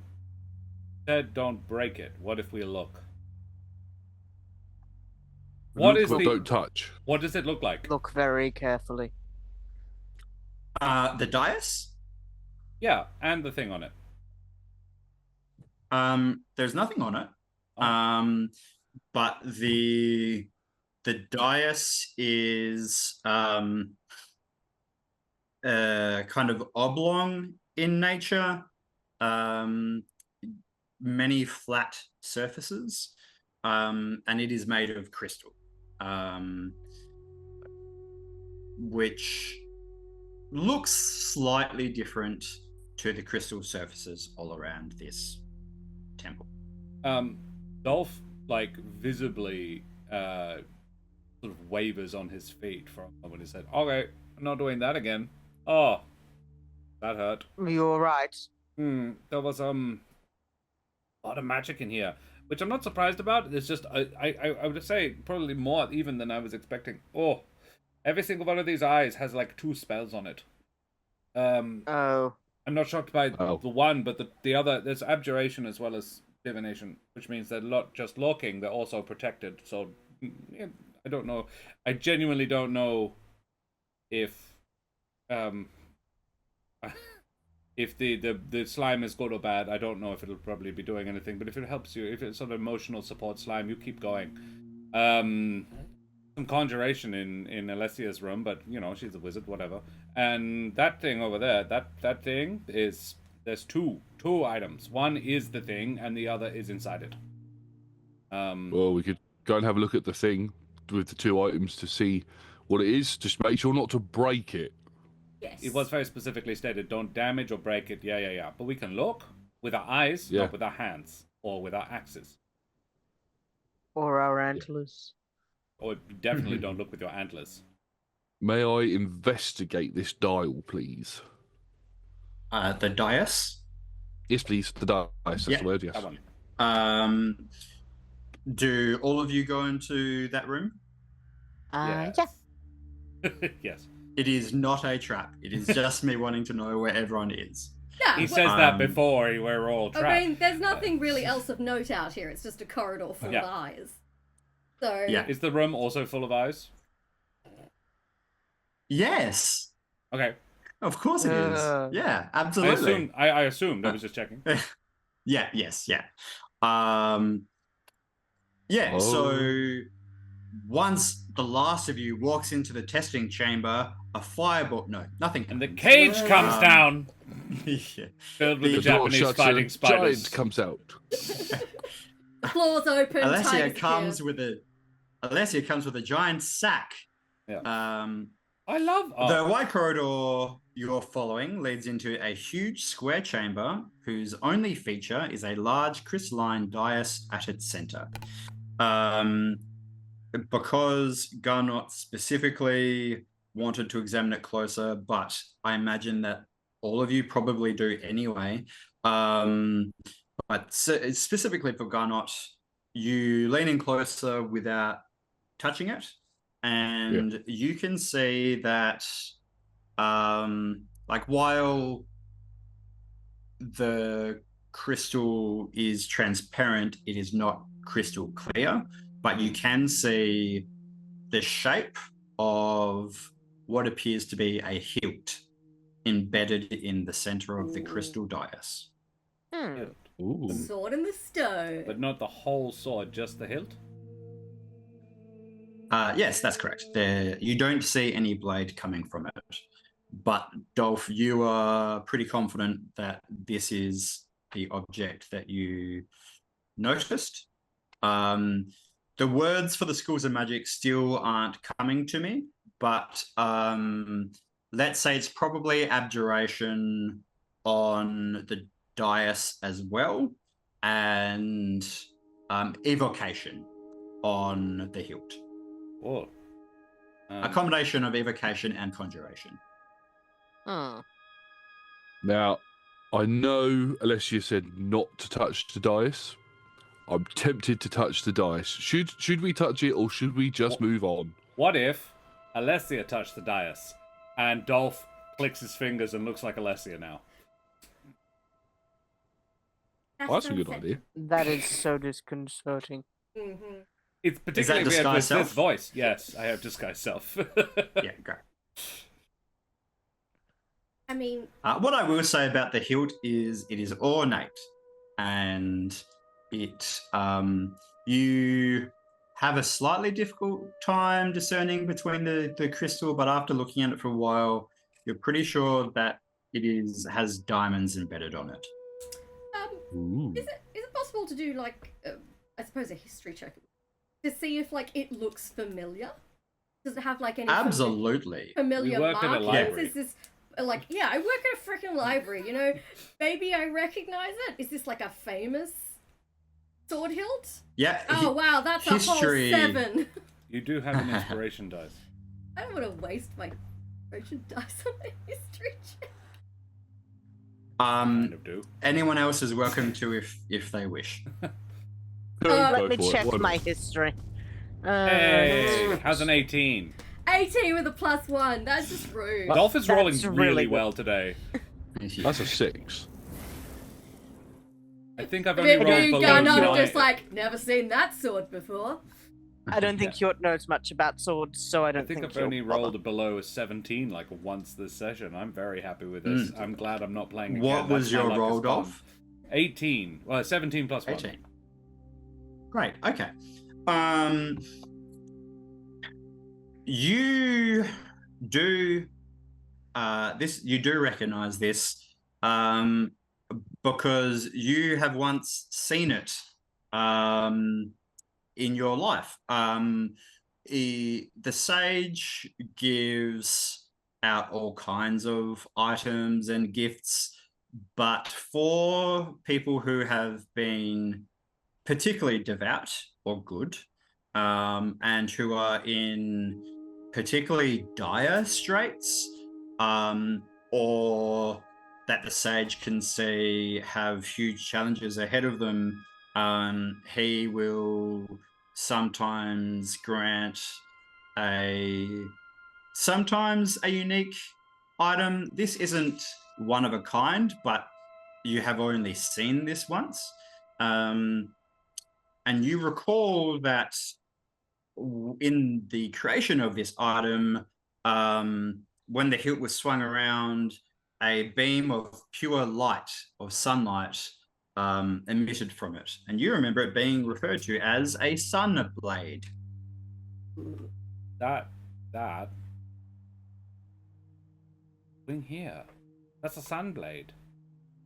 Excellent question. What is that doing? Does it look like if you were to activate the hilt that the sunblade thing would refract off of the dialysis and do something in this room? Would the You crystal imagine box it probably have- would, What now? but the Definitely hilt break it. itself is inside of the crystal. Yeah. So it's Oh, I not see. that the hilt is coming out. The hilt itself, which is the only part of it that currently exists, is entirely embedded within the crystal. So if we wanted to get to that, we'd have to break the thing, which Yeah. is what we've been told not to Literally don't do that. Yeah. The So question we is- To be clear, what Alessia said was, if you break it, then some creatures will come to punish you. Yeah. Make us regret it. Which could Yeah, just do be we- like, tell us that our mums are ugly or something. My mum's beautiful.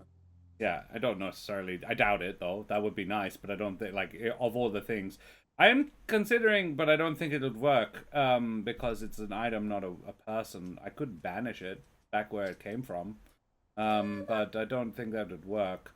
I'm I'm more curious as to whether it is being protected by the casing or contained by. Yes. Is it in there because it's dangerous and stuff, or is it in there because they don't want you running off with it? Yes. We definitely shouldn't take it then. One way or the Should- other. Should we just go ask the high priest? The high priest will know. Yeah. They're in communion at the minute. Add it to the long list of questions I we have really, for this person. I really want it, but no, and not just because shiny sword. I really want it because with that fluff text that Brendan gave me, that's there. Dolph's like, well, it clearly should belong. It belongs to somebody else, and it's definitely not that one. He's on the naughty list for definite. I mean, if I dispelled magic on the crystal dais, and then someone mage-handed the sword hilt That I out can of it, do. technically we wouldn't have touched or broken it. Yeah. Okay. That's true. Are you up for trying? Is everybody up for trying? Or do we want to not start stealing things this? It's literally the first room. I'm up for it. I can move things with my mind, so I could always grab it and pull it towards if I need to. Yeah. Can you move it now? It'd be with the crystal. Yeah. Oh, that's point. Okay. I don't know. Like, what Yeah, to sort be of clear, it is like, as far as you can tell, it is embedded inside of the crystal. So it's not sticking out in any way, and it's not like there's a hollow space inside of the crystal that it is. Like the crystal has formed around Like this. ice. Or jelly. I could cast Shatter on it, But that would break it. We don't want to break it. We want to do it in such a way that nobody's going to be angry with us for getting rid of it. DM, I have a question. Yeah. Yes. What check would you get me to do if I wanted to kind of like sense the hilt and like, I suppose a vibe check on the hilt? Does it feel like it's dangerous or benign?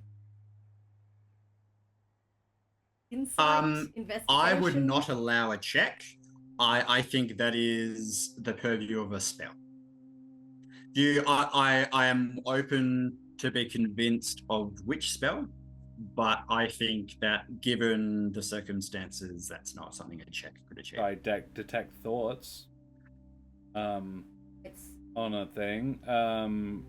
We got this dispel Well, magic. what I will say for detect thoughts is, if this was an item that was possessed or like animated in a way that it had a personality, then detect thoughts would be able to determine that. But otherwise, detect thoughts would be worthless for this. Yeah.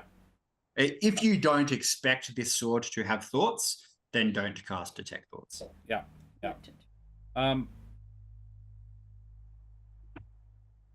The only other thing you've got is dispel magic, I would say. To get rid of it entirely. polymorph. It has to be a creature, unfortunately. fun. Wrath of Nature. You I could could- conjure a giant to just break it, but like, Oh no! Sure, the giant- yes. I could at the very least identify the thing. Yeah, have that's a identified? good idea. I do Yeah. have identify. as Heck in yes. to identify the sword that I identified. No, I meant more the dais. Oh, do that, Oh, please. Yep. Yeah. That Yeah. you think that will probably work? So yeah, if he will just go, if you don't mind waiting about 10 minutes, I can poke that and identify it. Do we have to wait 10 minutes? I mean, if I it's could gonna cast it, but I can cast, which is I think 1 minute. I can Wait. cast. It's It's the just first that level. we're Yeah, right. time so wibbly wobbly. So yeah, he'll cast it with he'll cast using a spell slot. Okay. Sort of rummaging around in one of the holes in his antlers, has a little argument with one of the mice to get his pearl back, and then yes, cast identify on the dais. Excellent. Okay. First of all, you determined that it's original purpose, the original purpose of this dais was to allow acolytes of Severus to focus their divinations in the presence of low levels of psychic energy. You can also determine that its power has now been corrupted. You furthermore, you identify quite a lot of things. Identify on this was a really good choice. Excellent. You can tell that if the dais is touched in any way, including being damaged, that 2 creatures will be summoned who will attack every creature in the room. And he's just touched it because identify as a touch spell. Oh no!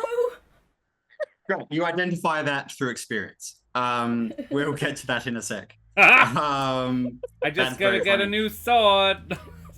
You also determine that once it has been destroyed, if it is left for a certain amount of time, it will repair itself. In capturing it, surrounding any objects left inside the roll. Interesting.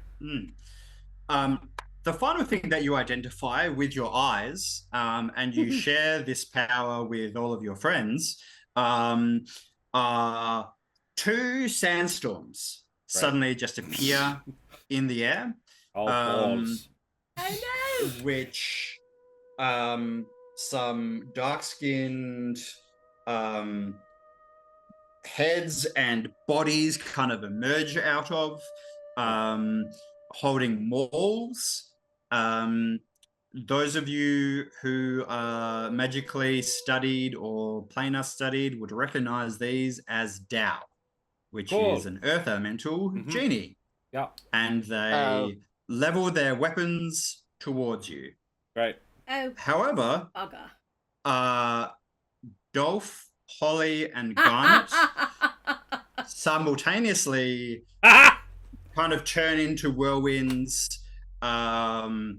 This is interesting, actually. They turn into whirlwinds and go to move through the roof and are barred. They go to move through all of the surfaces and they are barred.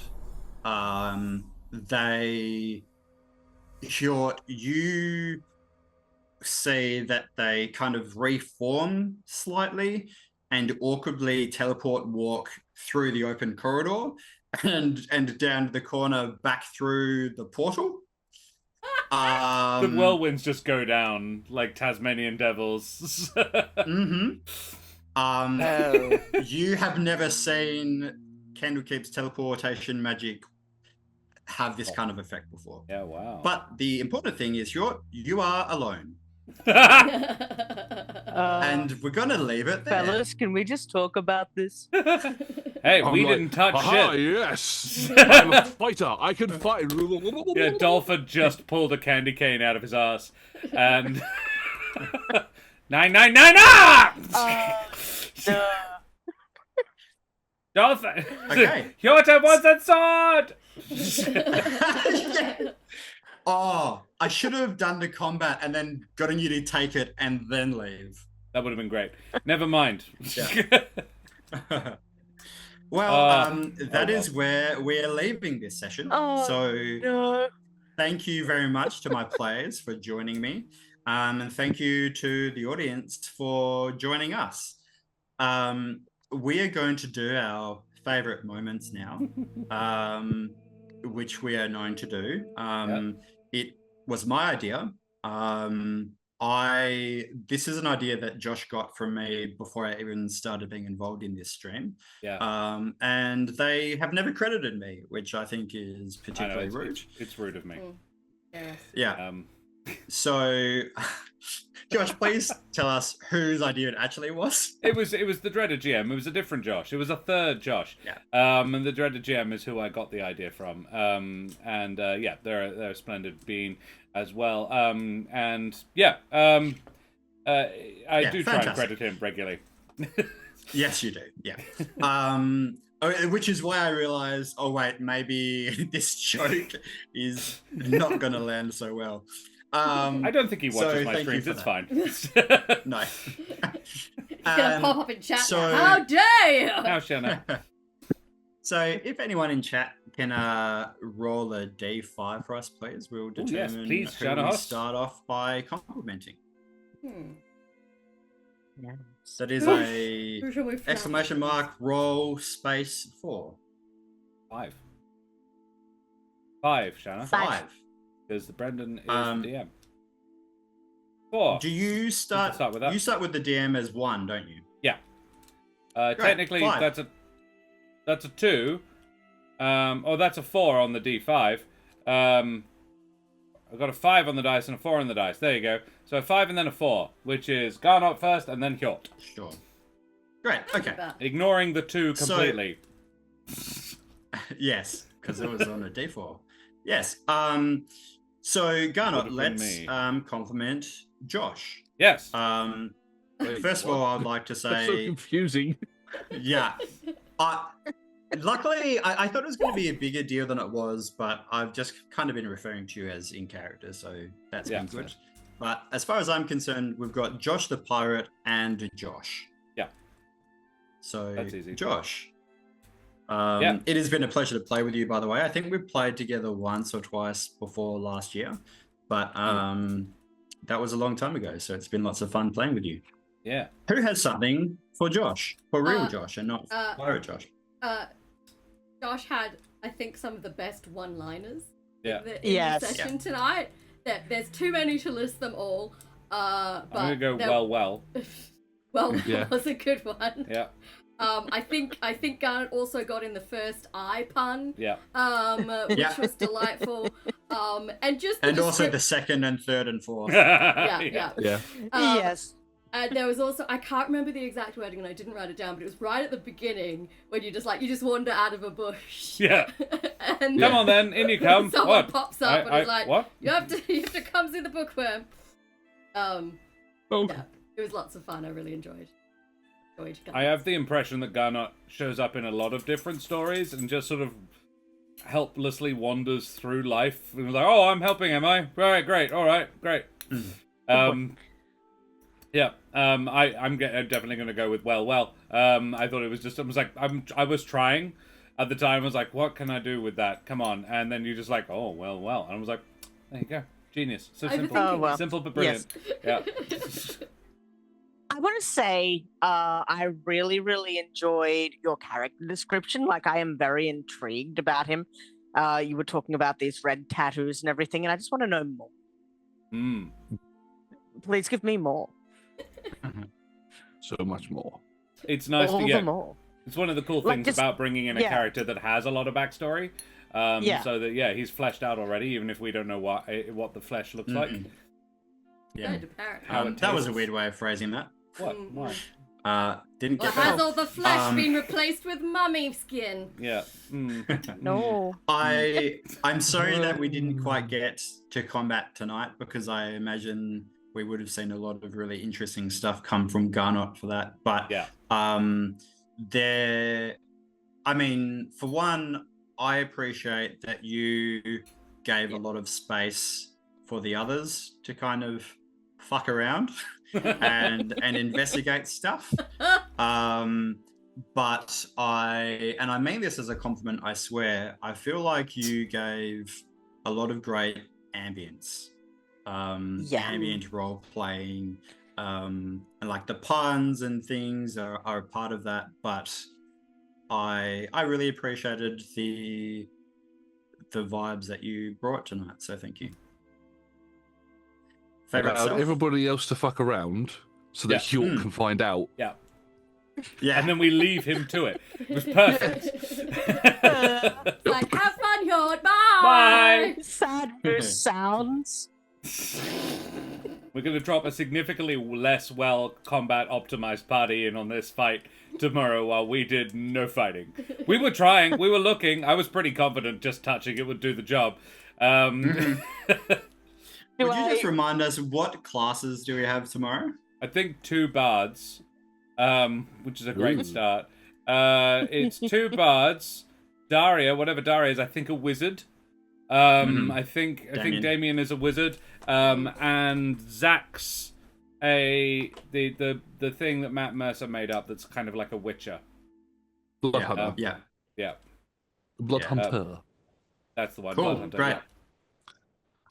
They're gonna get wrecked. They're gonna die. Yeah, I'm excited. Have fun, guys.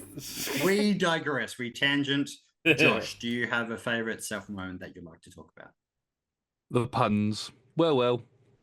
Yeah. And I was really when Josh was going on was trying to do the whole mummy thing. I was gonna go, Garnott catches on to that, and I was gonna go, oh, mummy, Lord knows. I was thinking of a way to get that into a sentence, and I couldn't. I couldn't think of a way to string it along, so I didn't do it in the end. I like That's a that. shame. Okay. And then Ro is going to have to pick up the pieces of this combat on Wednesday as well. So that'll be fun for Ro. And Keren. If this combat is still going on Wednesday, then I think they have a bigger problem. Yeah, dragging away Hjort's mangled corpse. Or the mice mourning.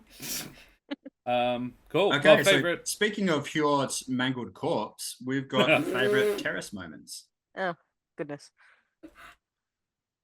There was a moment where you bent over and a mouse fell out and you just caught. Yes. Just fairly early on. Instinctively, it was just like, oh. I like the when you were arguing with the mouse over the spell, over the spell component. Yeah, I was like, give me the fucking pearl. Yeah, that was cute. Oh, actually, no, I have another one, but I'll save it for last. No, I'm going to say it now. No, don't say it now. Shut up. You can save it till last. Thank you very much. I'll save it till last. All right. I'll give mine. Look. It has been hard for me to keep track of 3 different characters who all have mice or rats hanging out with them, but I'm pretty sure it was Hjort who had the idea of casting Speak with Animals to determine, did my mice witness me having this ritual? Was I done which to the I bath thought of ice? was incredibly clever. Yeah, that was smart. Thank you. Yeah, that was mine. Well, it wasn't mine. With the Speak of Animals. I had a Terris, feeling it was yourself? yours, which is why I told you off for not doing 2. Yeah, Terris, please. Me? Yeah, if you have something. I'm going to say insinuating that Dolph had fleas. Yeah, not okay, man. Yeah. He's just finally comfortable enough with Dolph that he's able to rib him a little. And it's taken 2 years, 3 years now to get there. Yeah. Yeah, that was awesome. Yeah, that was cute. I'm going to say shooting yourself in the foot by pointing out that it's a touch spell. Yes. Yes. Yeah. Whoopsie. That was great. Because you could have just not mentioned that. Brendan had forgotten, so I would have just... I would have do I mention this? How fucked will I be? Yeah, because identified with the sword was touch as well, wasn't it? So. Oh, I didn't identify. Oh no, you didn't, did you? No, sorry. I just remembered. You did. I used my brain. That was it. Yeah. I touched with my Dolph brain, doesn't have one of those, so he has to use his fingers. which is why we're confident his wasn't swapped with a mummy lord. Cool. I think that exemplifies what all of you have been doing well, actually, of not doing what you can to further the plot, and that it felt like a really natural way of doing it as well. Not like, oh, the DM wants me to touch the thing to activate the fight. I wanted to reactivate the fire. I really appreciated that, so thank you. Okay. I really like that we were told to not break it. And we were like, okay, so we won't damage it or break it. When really what she meant was don't touch it at all. And I was like, you can be more specific than that. Like, that feels like a trap. Which, you know. It The whole was. thing is, Well, Brendan's just rolled a 3, which I think is a D3, which I think is really funny because he rolled himself. I sure then did. He's not afraid of being complimented, which is good because it's gonna happen now. I thrive on it. Yeah. I really enjoyed the whole meta thing where I was like, have we met before? And you were like, no, that's just I'm not very good at voices. And it wasn't what I was implying at all. But I really enjoyed that. That interaction was very funny. It was enjoyable. It was also watchable. And yeah, it's like this is D&D, but D&D to be viewed, and I thought that was really funny and yeah, amusing and self-deprecating, but also yeah, good. I enjoyed. I really loved the NPC with the little cat figurines and just that whole little scene. It was just a sweet little look into this person's inner life. Mm. And it was Lonely amazing. and insane. Ro liked Brendan's endings. Yeah. yeah. My Yeah, favorite. most people like it when I stop. I love it when you finish. Ooh, okay. It's different. I really enjoyed the priestess in the temple being like, no, I meant money. Yeah. Just like Dolph produces this beautiful present with this handmade little train inside. She's like, no, I meant money. That might have been money. But she's a divination wizard and obviously knows that it's not. Yeah. I liked the Bookworms' annoyance at Dolph knocking some books off of the table to then pick them up and put them within the mess that is their office. Yeah. It's my mess. Those were there for a reason. Amazing. Organized chaos. Yeah. Yeah. Yeah, I just felt like everything went really smoothly tonight.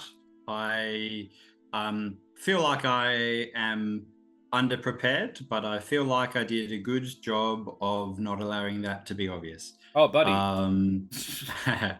So yeah, I'm really pleased with how things went. I'm pleased with my descriptions of things, and in response to Keren's favorite moment, for some reason, and actually I'm going to blame the writers of the book because they should know better.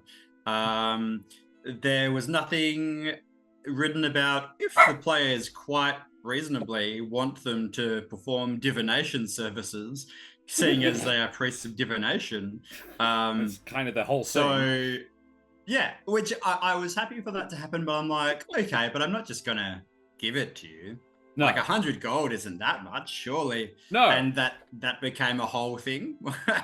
Was quite funny. That being said, scrying costs. You have to have 1,000 gold piece, like scrying ball, but that doesn't get expended by the spell, and she presumably already owns one. She's just fishing for money. Like, I'd have given her 10 gold, but if she was asking for 100, I'm like, oh no. This is a very nice temple that you already own. You're not paying a mortgage, bitch, and you're not paying taxes on this.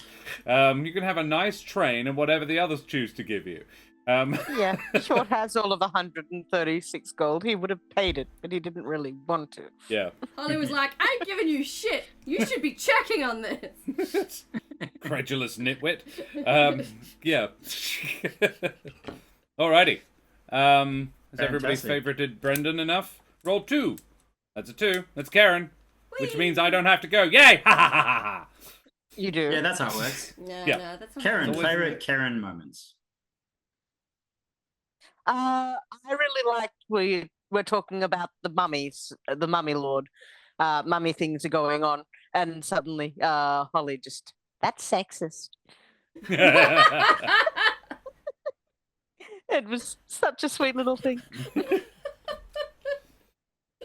I have to say the detect thoughts. I'm jumping in there with it. The detect thoughts was It was smart. Gave us the information that we needed. Yes. I did enjoy that she'd been like so ready to think, oh my goodness, this woman's in on it. She's been concealing their dangerous activities. And it's like, oh no, she's just. She might well have, but she is also a credulous nitwit. All of these divination wizards are just like, yeah, no, that's fine. If I can't see it, it's not happening. That's so far in the future and up their own asses. Yeah. I'm also very glad that when you were reading the spell out, I was like, oh no, you're going to start looking at it in all of our minds. Right, please don't look in Garnott's. Please don't look in Garnott's. Oh, no. Echoey. I don't think Holly has any real desire to know what her teammates are thinking.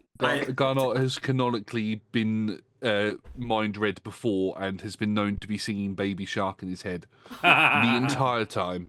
I remember this. I think this happened last year. I was thinking, oh, stupid, sexy Dolph, with Dolph like shaking his butt in some lycra. What in Garnott's mind? Yeah. In Dolph's, it would be Santa Baby as opposed to Baby Shark or Sage Baby. Red Sage Baby. Scarlet Baby. Yeah.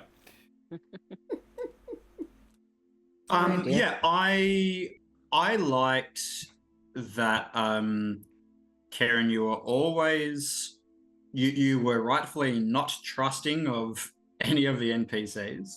And you were always trying to look at ways of getting information and confirmation about things. So the use of detect thoughts was really cool, and all of your other spells that you use and making checks and stuff, you were really engaging with the mystery of everything, which I really appreciated. I really appreciate that you take notes, because I don't. So I know I'm not going to remember any of these names, but I'm also not going to write them down. I'm doing a lot of other things, guys. I've got 3 screens in front of me. Yeah, I appreciated that. I'm like, hey, you have a memory. What's the name of this one person we have to find? Whose name has come up any number of times before. I'm remembering Savras, and I'm like, I'm pretty sure that's the god, and I'm only remembering it because it sounds a little bit like Oscar Fevras, which is a character in Baldur's Gate, and not relevant. Yeah. I also love that once again you got a favorite moment. I'm gonna love the back and forth about turning into a mouse and the whole seedy bathtub full of ice, like trading kidneys with somebody else, panic. That back and forth between Dolph and Holly was very fun for that. I enjoyed that. How many kidneys does a mummy have? How many could it acquire? Find this one mummy with 17 kidneys. Anyone else with a favourite moment for Keren? Oh, favourite cool. itself? I quite enjoyed Holly's outrage over willing sacrifices. Yes. A list her name has been written on without her permission. No, it bloody isn't. They have lied in a book. Not okay. How dare. Yeah, this is outrageous. Rude. They're gonna take her kidneys. This will not stand. Or her skin. There are other organs. My liver, A lung. heart, brain. Tongue, I think technically is an organ. Gallbladder. You can live without that. Yeah. Yeah, you can have my appendix. I hate to have to wander through life with a mummy lord's appendix, though. Nerves are an organ. Oh. This just Moose gets more. do not have an appendix. Why There am you I not go. shocked by that? Because they eat grass. They don't. I imagine they have a functional fourth or third stomach. Because that's what the appendix is for. To help us digest Keren, stuff do you have we a don't need favourite anymore. self moment? She did. She I just just said did it. mine. Cool. The- Well, then Oh, we you can did. go away Yes, from here. great. Brendan's so much in a hurry. Let's leave. There we go. That'll do. Alrighty, guys. Well, thank you very much for watching Alright, us. I don't have any objections to us just leaving now. Oh wait, Josh. We haven't done favourite moments about Josh. Complimented. Go on, then. If you must. God, I want that song. Enough said. It's like, Mm. it's like, I don't care how much chaos it causes. I want it. I've seen it and I want it. I want to be clear. He wanted it because it was a gift, and it's just not the person who it was given to. He does want it for himself, but that's not why he wants it. Yeah. He'd be fine with someone Doesn't else matter, having random it as person. long as it's not like, yeah. He's also wildly gonna- curious about like how it wound up in there and who put it in there. When he gets back to the Candlekeep, he is calling the sage and saying, "Hey, you know that sunblade you made? Who was that for? Because I think I know where they died. Because I found it, and that's a problem." You know what? Anyone who wants to make an insight check for me. Ooh. Insight. Insight.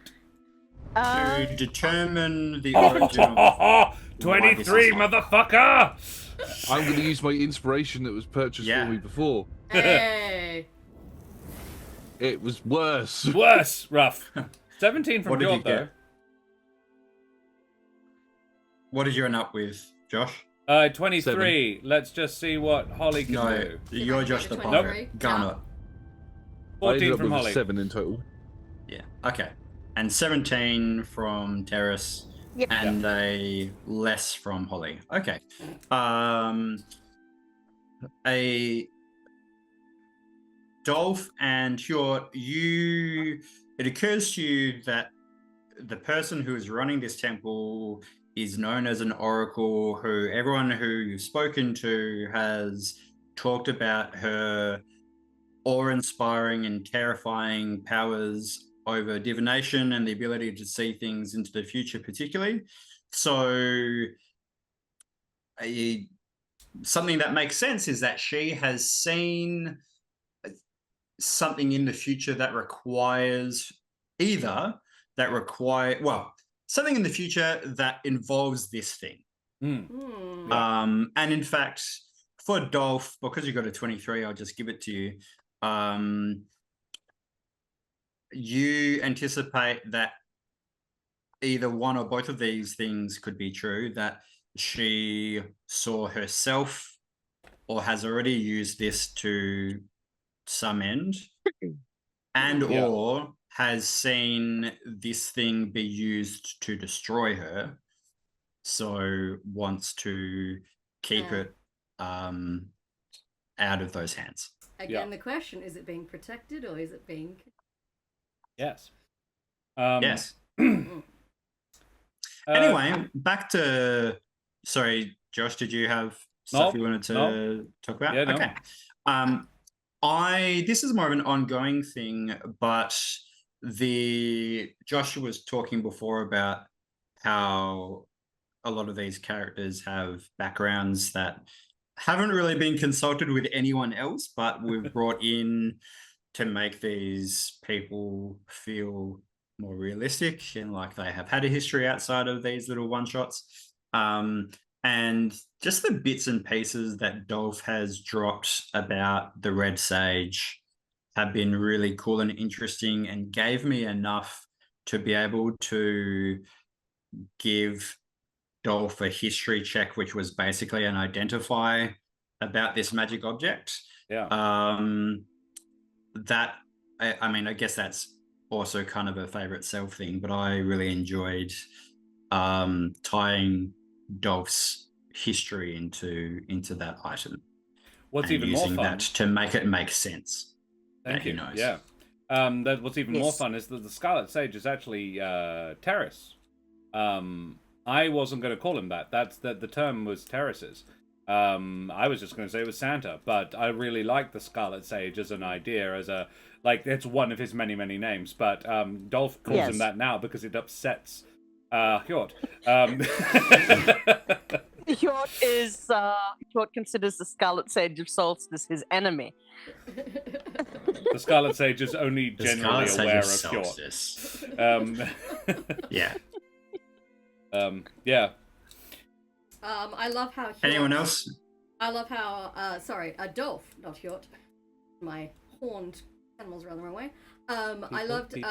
how Dolph managed to be perfectly dressed for every climate in this event. It's like straight from the cold mountain to the humid jungle. He's fine. Yep. He's cool. He's just wearing a harness and bells. It's like, I'm not dressed weirdly at all. And they go, I loved Brendan's response to that of, no, you don't stand out because of your clothing. You're right. Oh dear. Or lack of. And I believe they're just conjured, aren't they? They're not even actual clothes. No, they're real. Oh, okay. Yeah. I think they were a conjuration at one point. I think you lost your clothes in one of the adventures. Conjured. Yeah, we went. We had bathing, and I hung them up, to get into the bath, and then you teleported us out. Yes. So I left my clothes Me? behind. No, never. Fortunately, I can cast Disguise Self at will. It's one of my invocations, so I could just disguise myself as my own self, but clothed. Oh my god, you turning into Disguise Alessia nudity. just randomly. Just like, what if Alessia touched you? Yes. And then you Yes. proceeded to not touch it. Well, I was about to, and then we got teleported out of there, because my solution to the problem would have been, sorry, but pretending to be her. Because my charisma is quite high, I might have been able to perform my way out of it, but I doubt it. Never mind. Anyone else have a favourite, Josh? Pulling out the train Yes. Yeah. twice. Taking the present back, actually. Yeah. When we're like, you know what, let's just go. Which was a good call on Garnott's part. It's like, folks are paying this bitch to scry anything, we'll just go. And they was like, well, I will have my present back then. If it's not Thank worth you. anything to you. If my generous offer is not worth 100 gold pieces, you can stick it in your third eye. And you're definitely on the naughty list. Yeah. I enjoy playing. dear. I enjoy playing Dolph. He's simple enough that I can just slip right back into him again. Yeah. I was sad I didn't get any silly Christmas puns in, but I like I enjoyed the notion of just pulling weird things out of thin air. That he just has them, and it's all because he's one of Santa's reindeer, so that's all. His entire build is that. But for a specific thing, my reaction to being massively overwhelmed by the amount of magic around me was fun. Yes. Cool. Alrighty. Am I flattered Yes, enough? we have all been thoroughly flattened. So we have to go Like away to be from flattened. here now. Tough. Flattened is Hjort in the next episode. Ah. Yes. Yes. Yeah. Just Yeah. wait a moment. We don't yuck yums here. If you want to be flattened in your own time, then that's entirely up No. to you. Oh no. So, flattened. and fattened too, I suppose. So while I stall for time for Josh to find good. somewhere I've that got we'll one. go away to shortly, let's talk about who the hell we have been. Yep. I will start, I guess, because I usually go first, and I think that might have whatever. I'm doing it because I'm the DM. I am the DM now. I'm That's it. Brendan. I DM'd tonight, which you would know if you watched Dad. Wow. But Wow. I had a really good time. And Just in case he was watching I- Hi Brendan's dad. I don't He's think not. I've ever met Oh. Brendan's dad. Um, Have I? oh, you probably have in I think they met passing. your He's been to 21st. some of my shows. Oh, okay. Yes, yeah. Well, he hosted my 21st. Yeah. Oh. Anyway, that's who I am. All of those things that we just said. I'll be here again tomorrow and on Wednesday DMing this. And on Yeah. Thursday, as my funny little guy, Eric Shadowmalt, nee Ashbourne, who is just a kind guy who doesn't like to hurt people. Oh. And that's me. Haha, got it right. Um, It was night. Hey. What? Um, Nice? Sorry, What? I was just trying to figure out Josh's chat command. Ah. Well, funny you mentioned that. Josh, who the hell are you? Hi, I'm Josh. I played Garnott in tonight's stream, and you can find me over on Roll Together RPG. We are a UK-based streaming group that stream at 6 p.m. UK time. other time zones are available, but not in this brain. Yeah, come. I know you can also find me usually on Mondays with the Lost Archives playing Curse of Strahd at Did I around the same actually sort of time that we nick you? streamed.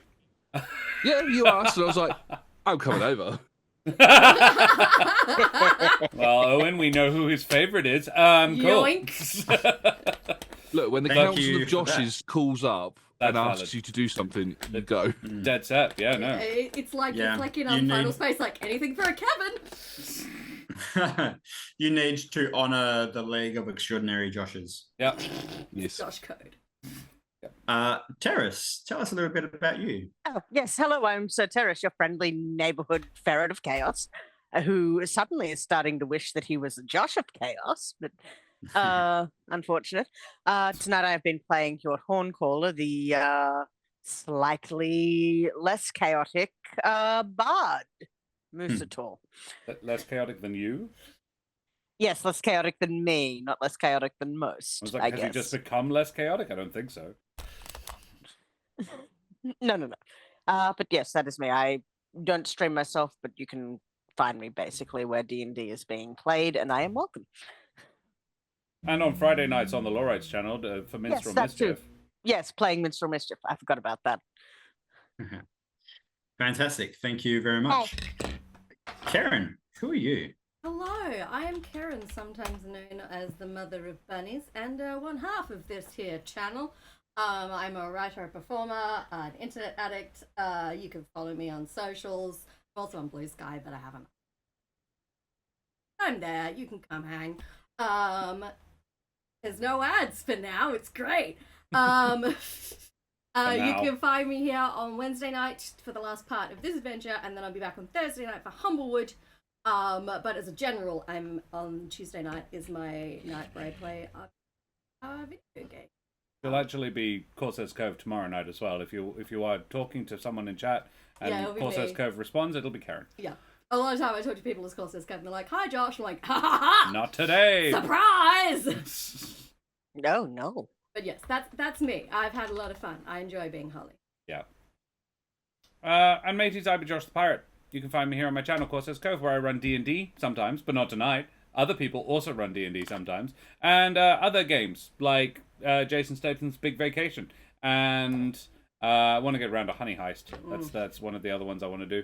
Yeah, we do TTRPG edutainment. Entertainment. We don't do edutainment. That's Kate. I'm thinking of. We probably could. I do it in other places. I am a professional dungeon master. If you do like the idea of playing a game at my table, either digitally or in person, if you happen to live in the Perth, WA, then those are things that could happen to you. Get in contact. corsairscove@gmail.com. And I think that's about it. If you like my majestic voice, but you think I could stand to tone the face down a bit, you can check me out my podcast, There Be Dragon, the podcast There Be Dragons, where I play the infamous and deadly pirate Skern Felspar and his little dragon Rosh. And I will be back on Thursday night for some more Humblewood of Elements and Evil.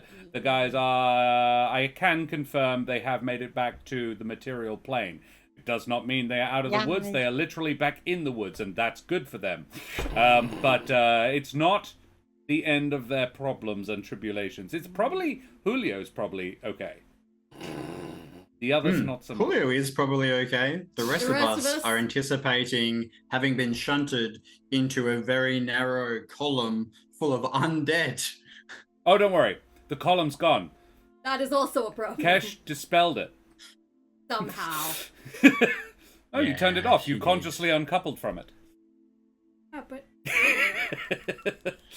It's the whole reason. Well, thank you. Anyway, we there have you to go. get away from here now. We're going to raid the Eldritch Scribe. yay! Excellent. Yay! Well, thank you very much, everyone, for joining us. Do we need to do our sponsor plugs, Josh? Oh, yeah, or- let's plug some sponsors. They love me plugging them. This is Wooden Forge product. You can check it out at woodenforge.com. It's a gorgeous Jarrah dice keeper. You can see the quality of the wood there. Lovely thing. Artisanal They're quality. so nice. Terris has got one, yes. And you can check their stuff out, woodenforge.com/Corsairs Cove. If you get in real quick with that link there, you might even be able to snaffle up a cheeky little Christmas or New Year present. Hey, Quad, lovely to see you, my dear. Hope you're well. We need to measure the dog. Oh yes, we do. I'm not going to explain further. And we also are affiliated with Trollord Games, the wonderful folks there at trollord.com are supporters of the online TTRPG space. We will be having a giveaway for one of their gift cards for tomorrow evening. I will tee that up for Keren. So yes, come along to try and win a $10 gift voucher for their online store, which will actually get you most PDFs on their store. That's actually a purchase. So you can experience some of their wonderful goodness there.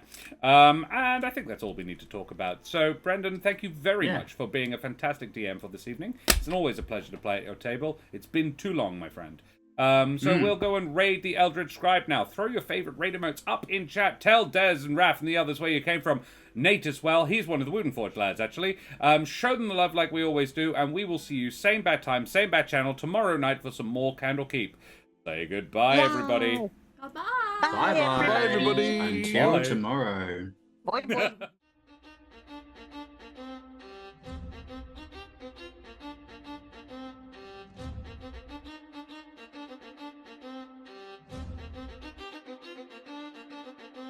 Whee!